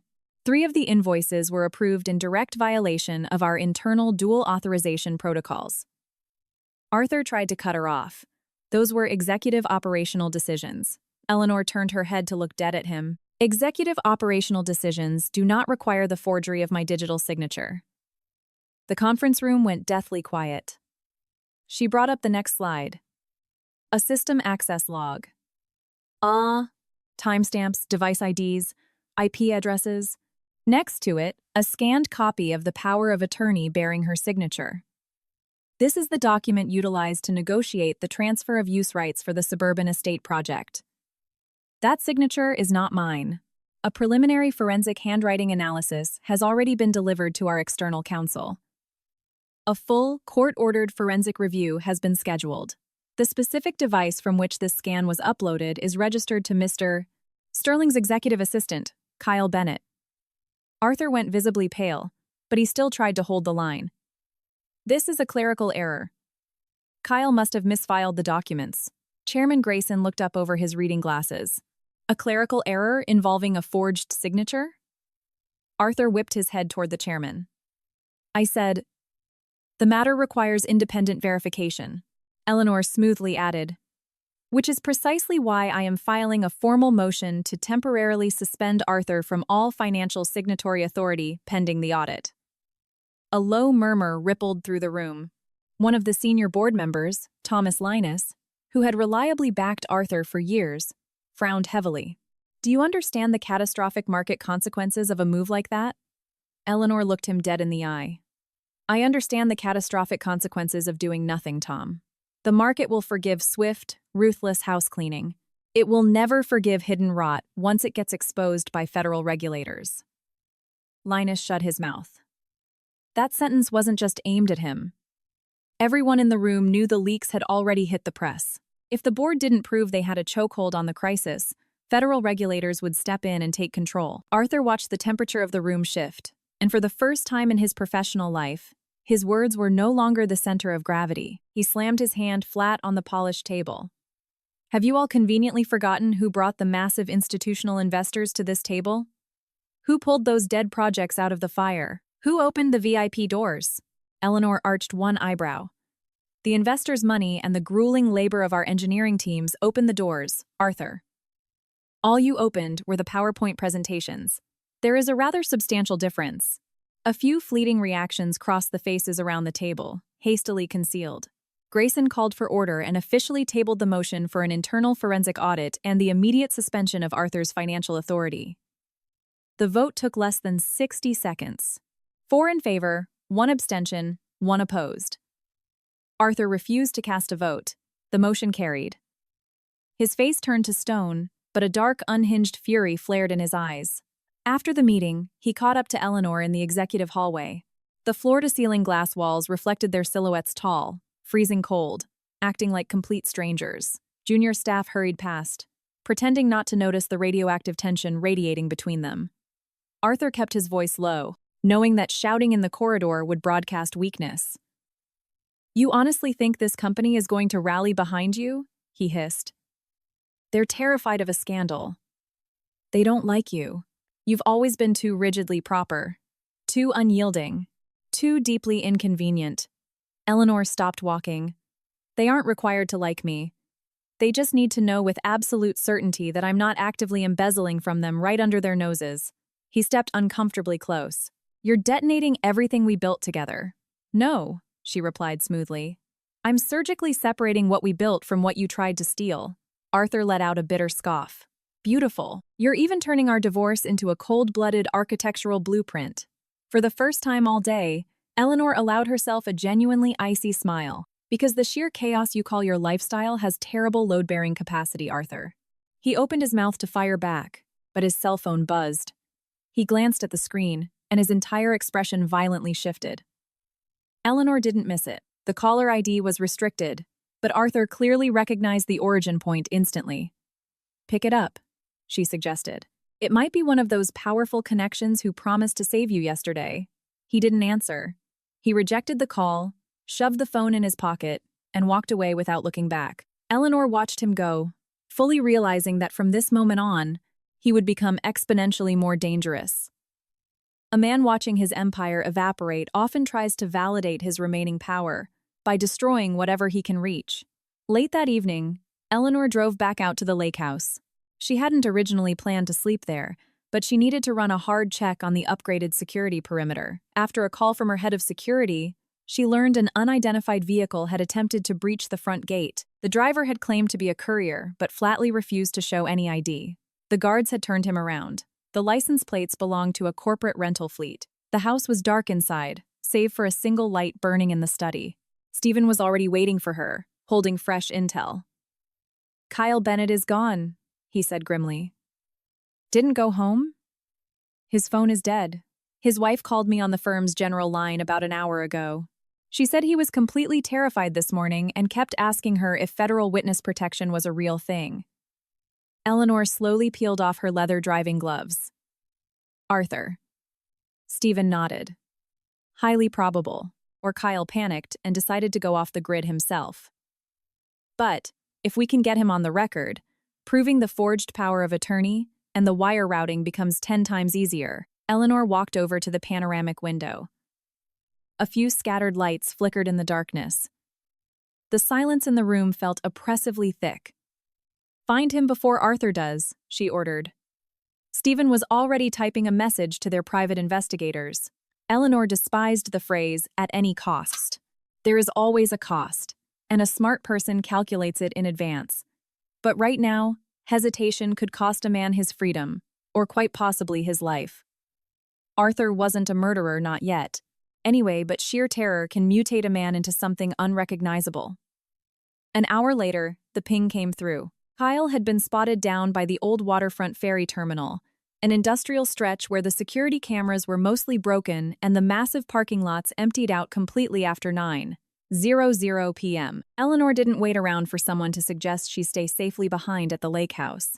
She grabbed her wool coat, her phone, and her keys, instructing the private security detail to follow her in a separate SUV, but to keep a discreet distance. Stephen tried to physically block her path. "This isn't your job, Ellie." She looked right through him. "He's my star witness, and he's my soon-to-be ex-husband. I know exactly when Arthur is bluffing, and I know when his hatred overrides his ability to calculate the consequences. Stephen realized arguing was totally pointless. He grabbed his coat and got into the vehicle alongside the security team. The old waterfront greeted them with cracked, wet concrete, pitch-black water, and the sickly yellow glow of dying halogen street lamps. The night wind rolling off the sound carried a bitter chill that made the skin on their faces pull tight. Eleanor stepped out of her car before her detail could even open the door for her. She spotted two silhouettes near a rusted, boarded-up pavilion. Kyle was standing with his back practically to the water, white-knuckling a duffel bag. Arthur was standing dead in front of him. He was speaking in a low hiss, but his aggressive body language screamed coercion. The area was completely deserted. Nothing but empty benches, locked kiosks, and the dark churning water swallowing the reflections of the street lamps and breaking them into trembling yellow shards. Eleanor gave her security team a strict hand signal to hold their position. Stephen stayed a few paces back, already booting up the recording app on his phone. She walked forward alone, not sprinting, but walking with such absolute commanding certainty that Arthur sensed her presence before she even crossed into the light. His face twisted into a grotesque mask of shock and pure rage. "You followed me here too?" he spat. Eleanor stopped a few feet away. "You're far too predictable, Arthur. Kyle, go get in my car." Kyle flinched and tried to step around, but Arthur violently grabbed him by the shoulder of his jacket. "He isn't going anywhere. We're in the middle of a conversation." Eleanor stared directly at Arthur's hand. "Take your hand off him." Arthur let out a barking laugh. "Barking orders, as always. You think your little corporate memos hold any weight out here? You don't have your cozy fireplace, your suited lawyers, or your boardroom lackeys out here. This is the real world, Eleanor." She didn't blink. "The real world is when you get caught having a midnight rendezvous with the exact employee you used to forge legal documents, actively trying to witness tamper him into silence." Kyle let out a shaky breath. "I don't want to stay quiet anymore." Arthur yanked him harder by the jacket. Eleanor saw the very last internal safety latch inside Arthur completely snap. He was no longer playing the suave executive. He was a rabid, cornered animal rapidly losing control over the people he had always considered his personal property. And that was exactly what made him lethal. "Let him go," she repeated, her voice dropping an octave. Arthur glared at her with feverish eyes. "You honestly think I'm just going to roll over and let you take everything? The company, the real estate, my network, my name? You sat next to me for years, just biding your time, waiting for the perfect second to play the grieving, saintly widow to a husband who is still breathing." Eleanor took one step closer into his space. "You dug your own grave with every single forged document you ordered." He violently shoved Kyle to the side and lunged straight toward her. The security detail instantly broke into a sprint, but Eleanor raised her hand, freezing them in their tracks for a split second. Arthur stopped dead on his own, entirely because he saw that she hadn't taken a single step backward. His explosive rage didn't hit a wall of fear. It slammed into a void where there was absolutely nothing for him to latch onto. "You don't understand a damn thing," he said, his voice going dangerously hollow. "I built this whole empire. Without me, no one in this city would have ever given you the time of day. You'd still be some talented little architect hunched over drafting paper in a cramped plywood room. I gave you scale." Eleanor looked at him with an expression bordering on genuine sorrow. "No, Arthur. You just gave me a reason to have to protect my scale from you." Kyle scrambled away and bolted toward Eleanor's SUV. Stephen intercepted him and shoved him into the back seat. Arthur spun around to chase him, but a massive private security contractor had already stepped seamlessly between them. The distant wail of police sirens began to echo off the concrete buildings. Faint at first, but rapidly growing louder. Stephen had dialed 911 the second they pulled up to the pier. Arthur heard the sirens and slowly turned his head back to Eleanor. "You're done," he whispered. "Everything between us is completely done." She nodded.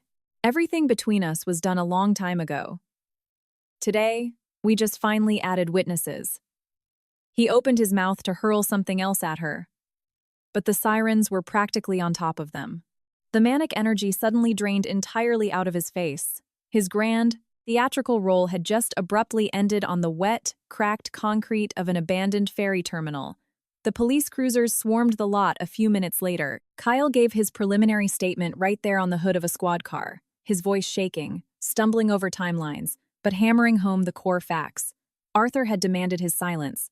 He had offered a massive cash bribe. Then he had escalated to threatening to frame Kyle for the fraud and ensure he was blacklisted from the industry forever.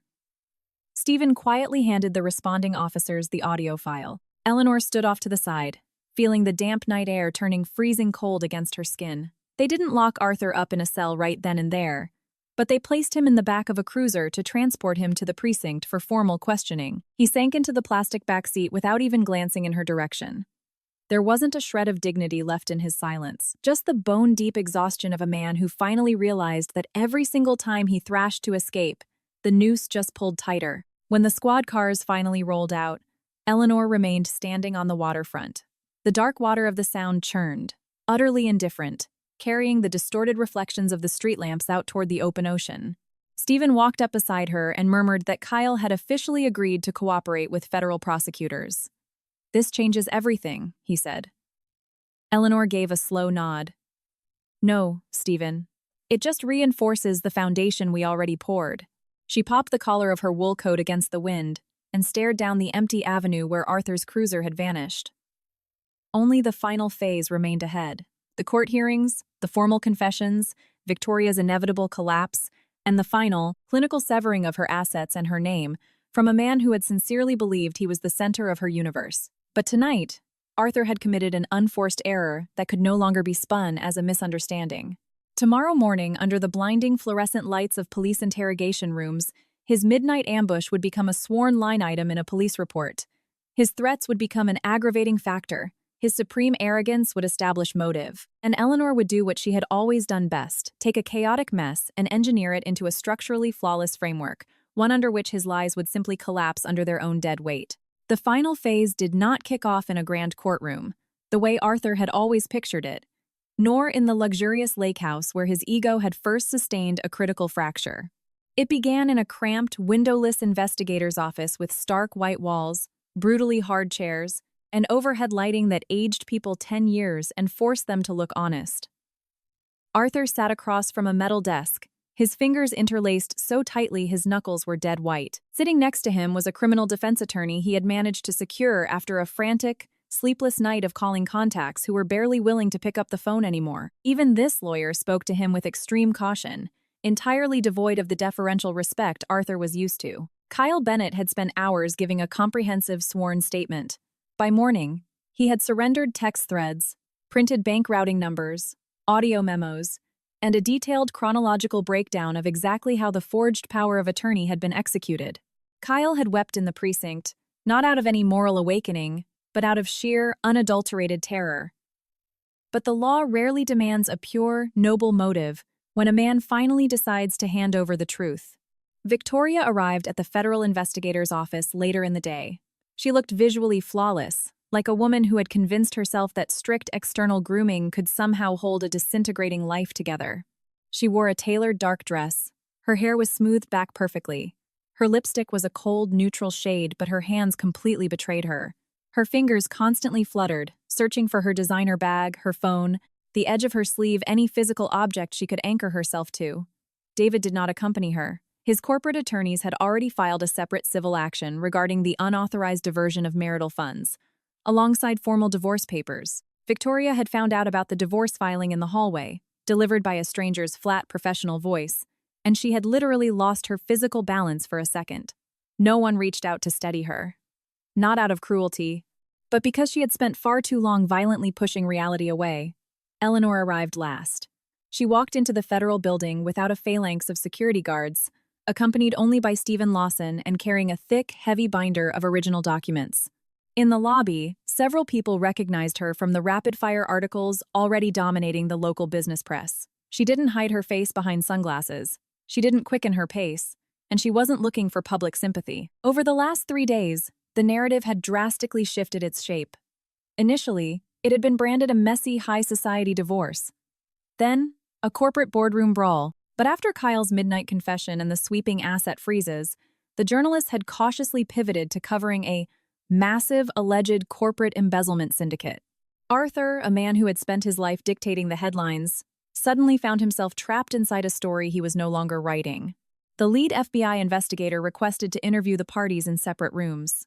Eleanor delivered her statement with calm, surgical precision, beginning not with the affair or the betrayal, but strictly with the money, the shell corporations, the dates, and the forged signatures. She detailed the Lake House's chain of title as a corporate asset secured prior to the marriage via an airtight trust, laid out the fraudulent wire transfers, the psychological coercion attempts, and the physical altercation at the ferry terminal. When the agent asked her point-blank why she had intentionally allowed Arthur to bring his mistress to the property in the first place, she answered without a second of hesitation, because his attempt to extort my signature needed to be documented on the exact ground where he felt he held the absolute maximum leverage.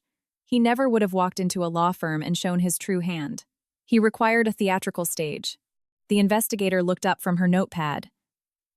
And what did you require? For the first time during the entire interview, Eleanor looked away from the documents and directly into the eyes of the person sitting across the desk. I required a boundary. She offered zero further elaboration. Stephen, sitting beside her, remained totally silent. That single sentence contained more than enough for the official transcript and more than enough for the rest of her life. In the adjacent interrogation room, Victoria was desperately trying to amputate herself from Arthur's sinking ship. She pleaded that she had believed everything he said, that she didn't understand complex legal documents, that she genuinely thought the stolen funds were legitimate investments in their shared future. But the investigator fired back simple, devastatingly logical questions that caused her defense to shrink and dissolve like cheap tissue paper left out in the Seattle rain. If you had no idea, why were you texting your interior designer about renovating the master bedroom before the deed had even been drafted? Why did you text Arthur asking him to adjust the budget for the luxury kitchen, using funds directly routed from David Hayes's corporate accounts? Why did you exchange texts with Mr. Sterling, eagerly anticipating Eleanor Vance's public humiliation? Why did you refer to a forged signature as a minor technical formality if you allegedly lacked legal comprehension? Victoria broke down sobbing. This time, the tears were 100% real. But she wasn't crying out of guilt. She was crying out of the soul. Crushing horror of realizing that her physical beauty and charm were no longer functioning as a VIP pass out of consequences. No one was asking her about her feelings, her loneliness, or her deeply unfulfilling marriage. They were asking her about routing numbers and the exact words she had typed with her own thumbs. Arthur held the line the longest. He vehemently denied the forgery. He branded Kyle an incredibly weak, incompetent subordinate who had fabricated a wild story to save himself from getting fired. He insisted that Eleanor had maintained total, obsessive control over the corporate finances for years and was more than capable of engineering the entire embezzlement scheme herself to frame him. But the louder and more aggressively he blamed her, the more obvious it became that his entire legal defense was built on an obsolete habit. He simply expected everyone in the room to believe him because he was using his booming, confident executive voice. By noon, that confidence began to hemorrhage. They slid a laptop across the table and played the security footage from the villa, explicitly capturing him, stating he wanted to put Eleanor in her place. They played the audio from the waterfront where he physically restrained Kyle and demanded his silence. They dropped the banking subpoenas and the server login logs on the metal desk. Not a single piece of evidence screamed. They just sat there, quietly occupying their rightful places. His defense attorney immediately requested a recess. Pacing the linoleum hallway, Arthur spotted Eleanor standing by a tall window. She was standing alone, holding a paper cup of water, quietly watching the wind whip dead autumn leaves across the concrete courtyard below. There was something utterly unbearable about that simple, ordinary posture. She did not look like a woman destroyed by his betrayal. He walked toward her, ignoring his lawyer's frantic glare, trying to pull him back. "Eleanor," he said, his voice dropping to a harsh whisper. She turned her head. The hallway was crowded with federal employees, security cameras, and closed doors, but the airspace between them instantly became just as suffocatingly dense as it had been that night by the fireplace. Only this time he had completely run out of stage decorations. "You can stop this," he pleaded. She stared at him in silence. He started talking faster, the words tumbling out. "We can cut a deal. Right now. I'll walk away from the house. I'll resign from the board. I'll sign the divorce settlement on whatever draconian terms you want. Just don't let them turn this into a federal criminal indictment. You know damn well this will obliterate me." Eleanor looked at him for a long, quiet moment. Years ago, Hearing those words from him might have actually triggered her pity. She knew his deepest, darkest insecurities, his paralyzing fear of becoming a nobody, his pathological addiction to external admiration. But weaponizing pity without demanding justice is usually just opening another door for someone who has already proven they will walk in without permission. "I didn't turn your life into a criminal indictment," she said softly. "You did that entirely on your own, the second you decided that forging a signature was easier than having an honest conversation, that stealing money was easier than working for it, and that another human being's dignity was worth less than your own ego." Arthur swallowed hard, his Adam's apple bobbing. "I made a mistake." She slowly shook her head.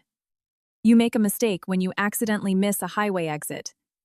You spent months paving this specific road. You had a dozen different intersections where you could have hit the brakes. You never stopped once." He glared at her, his eyes blazing with a desperate, cornered malice. "You did this because you always had to be above me. Always the smartest person in the room. Always perfectly flawless. It was impossible to stand next to you and not feel incredibly small." Eleanor's voice barely rose above a whisper. "I never made you small, Arthur. I just finally stopped shrinking myself down so you could feel comfortable." Those were the absolute last personal words she ever spoke to him as his wife. After that, nothing remained between them except legal filings, court procedures, and the cold, hard consequences that no longer required any emotional input from either of them. By late afternoon, Arthur walked out of the federal building a fundamentally altered man. They hadn't remanded him into custody, but they had slapped him with severe travel restrictions, confiscated his passport and hard drives, issued strict non-contact orders, and formally initiated the grand jury process. To a random pedestrian on the street, he looked like a free man. But for a man of his specific psychological makeup, walking around with zero actual power was the ultimate prison sentence. A week later, the board of directors voted unanimously to permanently strip him of his executive standing. The independent forensic audit definitively verified the embezzlement pipeline. Several major subcontractors, suddenly realizing the protective umbrella over Arthur had vanished, raced to cooperate with the investigators to save their own licenses. The county recorder's office contact took a sudden, indefinite medical leave. Another corporate VP suddenly remembered his fiduciary duty and routed a massive cache of internal emails to the feds through his defense attorney. Victoria attempted to quietly flee the city, but her personal bank accounts, the ones David had slapped with emergency civil injunctions, were frozen solid. Her luxury salon, which had never actually existed outside of a glossy pitch deck and her own daydreams, was officially exposed as nothing more than a chaotic trail of bounced checks, diverted wires, and incredibly expensive delusions. Her socialite friends stopped texting back. Her acquaintances mysteriously lost her number for dinner parties. The high society circuit possesses a ruthless, lightning-fast amnesia when it comes to people who suddenly become radioactive liabilities. David filed the final divorce papers. There were no explosive tabloid interviews, no screaming matches in restaurants.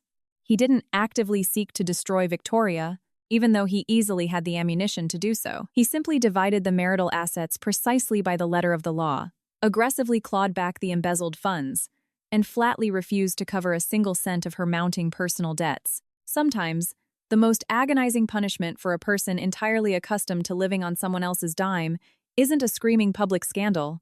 It is simply the sound of the funding getting permanently cut off.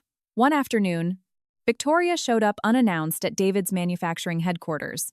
The security desk only let her up because David had previously left strict orders to avoid causing a humiliating scene in the main lobby. She walked into his office completely stripped of her former dazzling aura. She was wearing a plain, understated trench coat, and her face hollowed out by insomnia, and raw panic had lost almost all of its trademark arrogant gloss. David was sitting behind a massive steel desk, buried under blueprints for a new fabrication plant. Unlike Arthur, David had never required a theater audience to function. His ultimate strength lay in the sheer, grinding work that continued unabated even after his personal life had imploded. Victoria took one look at him and, for the very first time, realized that what she had always despised in him wasn't weakness, it was a bedrock stability that she could never manipulate. "I wanted to talk to you," she said quietly. He gestured to a leather chair opposite the desk. "Talk." She sat down, placing her handbag rigidly on her knees, and stayed silent for a few agonizing seconds. Then she delivered the lines she had likely been rehearsing in her head for the entire drive over. "I'm not asking you to take me back. I know I did a lot of things incredibly wrong, but I need your help. David didn't even offer a polite smile. What kind of help? Legal? Financial? I just need to get back on my feet. She looked at him with hyper caution, desperately waiting for that familiar, forgiving softness she had once so fatally mistaken for weakness. David slowly closed the blueprint folder. I'll pay the retainer for an independent defense attorney to ensure your basic legal rights aren't violated during the federal probe. Absolutely nothing else. A flash of deep, genuine resentment flared in her eyes. After everything we had together, he looked at her with bone-deep exhaustion. Because of everything we had together, you get the protection of the law. You don't get my life anymore. Victoria dropped her gaze to the floor.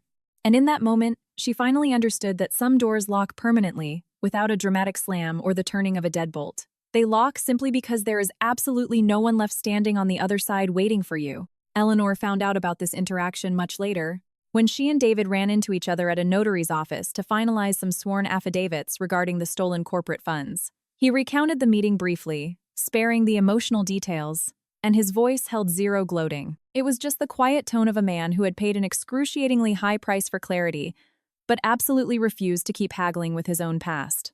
You acted with dignity, Eleanor told him. David looked at her. I don't know about that.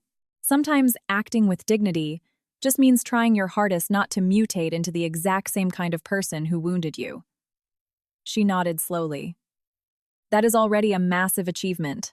A quiet, steady camaraderie settled between them, the kind of unspoken bond shared by two people who have just walked out of the exact same burning building, but who are smart enough not to confuse mutual gratitude with a desperate new dependency. Arthur's federal indictment moved at a glacial pace, as all massive white-collar cases do, where explosive tabloid scandals have to be meticulously translated into ironclad evidentiary frameworks. There were depositions, forensic accounting testimonies, endless pretrial motions, and desperate attempts by his defense team to shatter the core charges into a million clerical misunderstandings. But every single time they tried to punch a hole in the narrative, a new piece of evidence surfaced that snapped the entire framework right back together. The most agonizing part of the ordeal for Arthur wasn't the looming threat of prison. The true torture was the deafening silence surrounding him. The heavy hitters who used to line up to buy him steaks at exclusive country clubs now exclusively routed their communications through their legal teams. Former business partners demanded all contact be handled via proxy. Even the executives, who were secretly no more ethical than he was, were terrified to be seen standing anywhere near a man whose protective armor had completely evaporated. He was forced to liquidate the luxury penthouse he had purchased through a blind trust just to keep his defense attorneys on retainer. His leased sports cars vanished from his driveway. In the elite downtown athletic clubs, his name was only ever spoken in hushed, nervous whispers. Not out of lingering respect, but out of sheer, contagious paranoia. For the first time in his life, Arthur learned the true, staggering cost of a reputation when you can no longer finance it using someone else's sweat. During a routine hearing regarding the ongoing asset freezes, he caught sight of Eleanor again. She was wearing a sharply tailored charcoal suit, zero jewelry, holding a legal binder, and projecting that exact same impenetrable calm he had once foolishly diagnosed as emotional sterility. The federal judge droned through the injunction parameters. The lawyers traded sharp legal barbs, but Arthur wasn't listening to a word of it. His mind was stuck on the lake house, on the memory of strutting through the front doors with Victoria, feeling like an untouchable conqueror. On the muddy footprints he had tracked across the pristine stone floor. On the crackling fireplace, on Eleanor's voice telling him, "You are standing in my house." Back then, he thought it was just a pathetic attempt to insult his pride. Now, sitting in a sterile federal courtroom, he realized it had been nothing but a pure, indisputable statement of fact. After the gavel banged, he lingered deliberately near the heavy oak double doors. Eleanor walked past him, and he spoke, his voice almost entirely drained of malice. You knew exactly how this was going to end from the very beginning. She stopped walking. No. I only knew that if I didn't stop you, you would just keep going. You chose the ending yourself. He desperately wanted to ask her if she had ever truly, genuinely loved him. The question clawed its way up his throat, but it never made it past his teeth. Maybe he was terrified of the answer. Or maybe, For the very first time, he finally grasped that the right to ask a question like that doesn't expire on the day the divorce papers are signed. It expires the exact second you decide another person's love is just a convenient, exploitable resource. Eleanor walked away without looking back. Arthur was left standing alone in the echoing courthouse corridor, surrounded by dozens of people rushing past to deal with their own lives. Completely blind to him, he was no longer the center of anyone's universe. That total, crushing indifference felt like actual, physical agony. He had spent his entire life demanding that every room he entered immediately bend to his presence. Now, the room simply walked right past him. The divorce was officially finalized a few months later. No cameras, no dramatic closing arguments, no pathetic attempts to maintain the illusion of an amicable, civilized split. Eleanor surgically severed herself from anything that could possibly tie her to Arthur's mounting criminal liabilities. She retained sole control of her capital assets, her architectural firm, and the lake house. There was absolutely no poetry written into the judge's final decree, but there was a cold, brutal justice coded into the dry legal clauses. On the day the county clerk finally lifted the last bureaucratic holds on the villa, Eleanor drove out there alone. The Pacific Northwest autumn had taken full control of the landscape. The towering pines looked darker, sharper. The manicured grass bordering the stone pathways had gone stiff and brittle. The massive lake lay flat and gunmetal gray beneath a low, heavy sky, stripped of all its former summer warmth. The house welcomed her with a soft, quiet light and the deep, rich scent of cured timber. She stepped into the foyer, stopped dead, and stared down at the floor. Arthur's muddy footprints had been erased a long time ago. The stone was immaculate again. But Eleanor didn't remember that night as an act of degradation. She remembered it as the exact second when someone else's runaway arrogance finally slammed headfirst into the door where the truth was waiting with a loaded gun. The fireplace in the living room was already roaring. The private security team had lit it in advance, per her instructions. A single heavy manila envelope rested on the walnut table. Inside were the finalized, stamped documents, confirming the total dissolution of all property liens, firmly establishing her as the sole, unencumbered owner. No sweeping orchestral music swelled in the background. No one stood up to applaud her. Just the rustle of thick paper, the heavy thud of a notary seal, and the quiet, steady breathing of a house that had survived a war. Eleanor opened the envelope, scanned the pages with an expert eye, and slid them safely into a desk drawer. Then she walked up the wide staircase to the second floor. The master bedroom, the one Victoria had so eagerly claimed in her head, was completely empty. There was no lingering stench of her heavy perfume, no overly bright curtains, no obnoxious fingerprints of someone else's terrible taste. It was just a massive, open space, patiently waiting for a genuine decision. Eleanor unlatched a window and pushed it open. The freezing autumn air rushed into the room. Down below, the lake lapped against the shoreline with a quiet, almost imperceptible rhythm. She decided right then that she wasn't going to turn this bedroom into some morbid monument to her own victory. A real victory doesn't require a shrine. She was going to tear down the dividing wall and turn the entire floor into a massive architectural library, with a massive drafting table facing the window and custom oak bookshelves running floor to ceiling. Stephen arrived a few hours later. He brought the final stack of court filings and a chilled bottle of sparkling cider, knowing perfectly well that Eleanor despised drinking alcohol when cementing major life decisions. They sat together in the living room, by the fire, and he briefed her on the latest, desperate, flailing, pre-trial motions filed by Arthur's defense team. The federal case was far from over, but the trajectory was locked in stone. It couldn't be reversed now. "You know, you could always just sell this place," Stephen said casually, taking a sip of his cider. After everything that went down in this room, Eleanor stared into the flames. "Why would I do that?" He shrugged his shoulders. A lot of people wouldn't want to sleep under a roof where something like that happened. She offered him a barely visible, knowing smile. "A betrayal didn't happen in this room, Stephen. The betrayal happened years ago. What happened in this room was an exposure. Those are two very different structural events." Stephen nodded slowly, totally accepting her logic. There was always something deeply, fundamentally architectural about the way she viewed the world. She didn't take a wrecking ball to a perfectly good wall just because some trespasser tried to smear mud on it with their bare hands. She ran a stress test on the foundation, hauled out the garbage, reinforced the load-bearing beams, and let the house stand tall, provided it was built correctly in the first place. A month later, the villa was packed with people for the very first time. They hadn't come to gawk at the fallout of a high society scandal. They were there to launch a brand new philanthropic foundation designed to fully fund young, brilliant engineers and architects coming out of rural, blue-collar towns. Eleanor had decided to personally underwrite an aggressive program, providing full-ride scholarships, elite apprenticeships, and bulletproof legal resources for kids who build things from scratch and who, far too often, end up as easy prey for louder, far more ruthless executives. David Hayes drove up for the launch event as well. He brought signed corporate partnership agreements from his manufacturing plants, officially backing the foundation, and spent hours standing by the glass walls, talking with the young, wide-eyed specialists about raw industrial materials, supply chains, and the absolute necessity of demanding fair market value for honest labor. Victoria was nowhere to be seen. A faint shadow of the wreckage he had survived still lingered in David's eyes, but right alongside it, a new, distinct trait had emerged. The quiet, unshakable freedom of a man who no longer gave a damn what anyone thought. Eleanor observed her guests from the far side of the room. The house buzzed with overlapping voices, heavy footsteps, loud laughter, and intense, passionate debates. The building was finally getting used to life, but it wasn't the parasitic life Arthur had promised his mistress. There was no petty, gloating demonstration of victory over a ruined ex-husband here.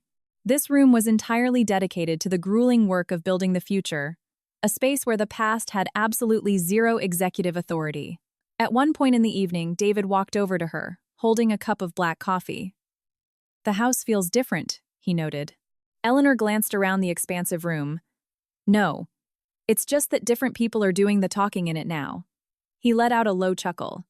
"Maybe that is the definition of a real change." She nodded in agreement. There were no grand, sweeping promises hanging in the air between the two of them. Only profound, hard-earned mutual respect. And for right now, that was more than enough.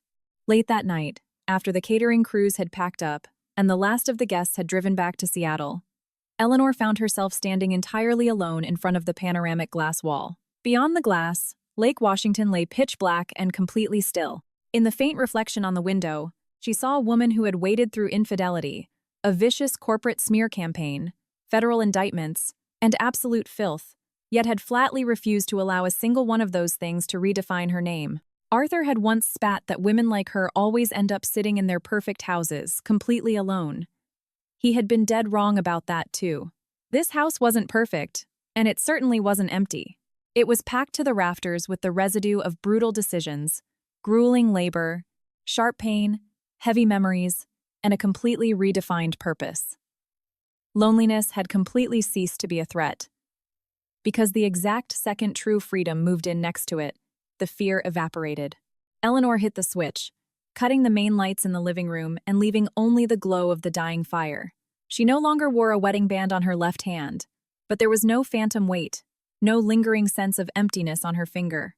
The emptiness had actually been there before, hidden under the expensive gold.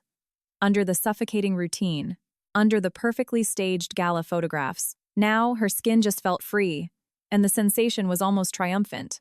She locked the heavy door to the study, double-checked the window latches, and paused for a second in the front foyer. Right on the exact spot where Arthur had once stood, clutching a leather folder stuffed with lies. Snatches of memory flared in her mind for a second. The hysterical pitch of Victoria's voice, the sheer terror bleeding out of Kyle's face, the bone-deep exhaustion in David's eyes. It was all rapidly crystallizing into history now. It was no longer an open wound. Tomorrow morning, a brutal schedule awaited her. Foundation logistics, a massive stack of federal subpoenas requiring her review, updated structural blueprints, and a long, demanding life that she no longer had to violently defend from a hostile takeover every single day. Eleanor walked up the wide oak staircase calmly, without an ounce of rushing. The house stood behind her impenetrable, warm, and unapologetically real. She hadn't won simply because someone else had been destroyed. She had won because she flatly refused to let herself be destroyed. And as the soft, steady rhythm of the Pacific Northwest rain began to drum against the glass once more, the villa by the lake finally stopped sounding like a battlefield and simply sounded like the home of its true, undeniable owner.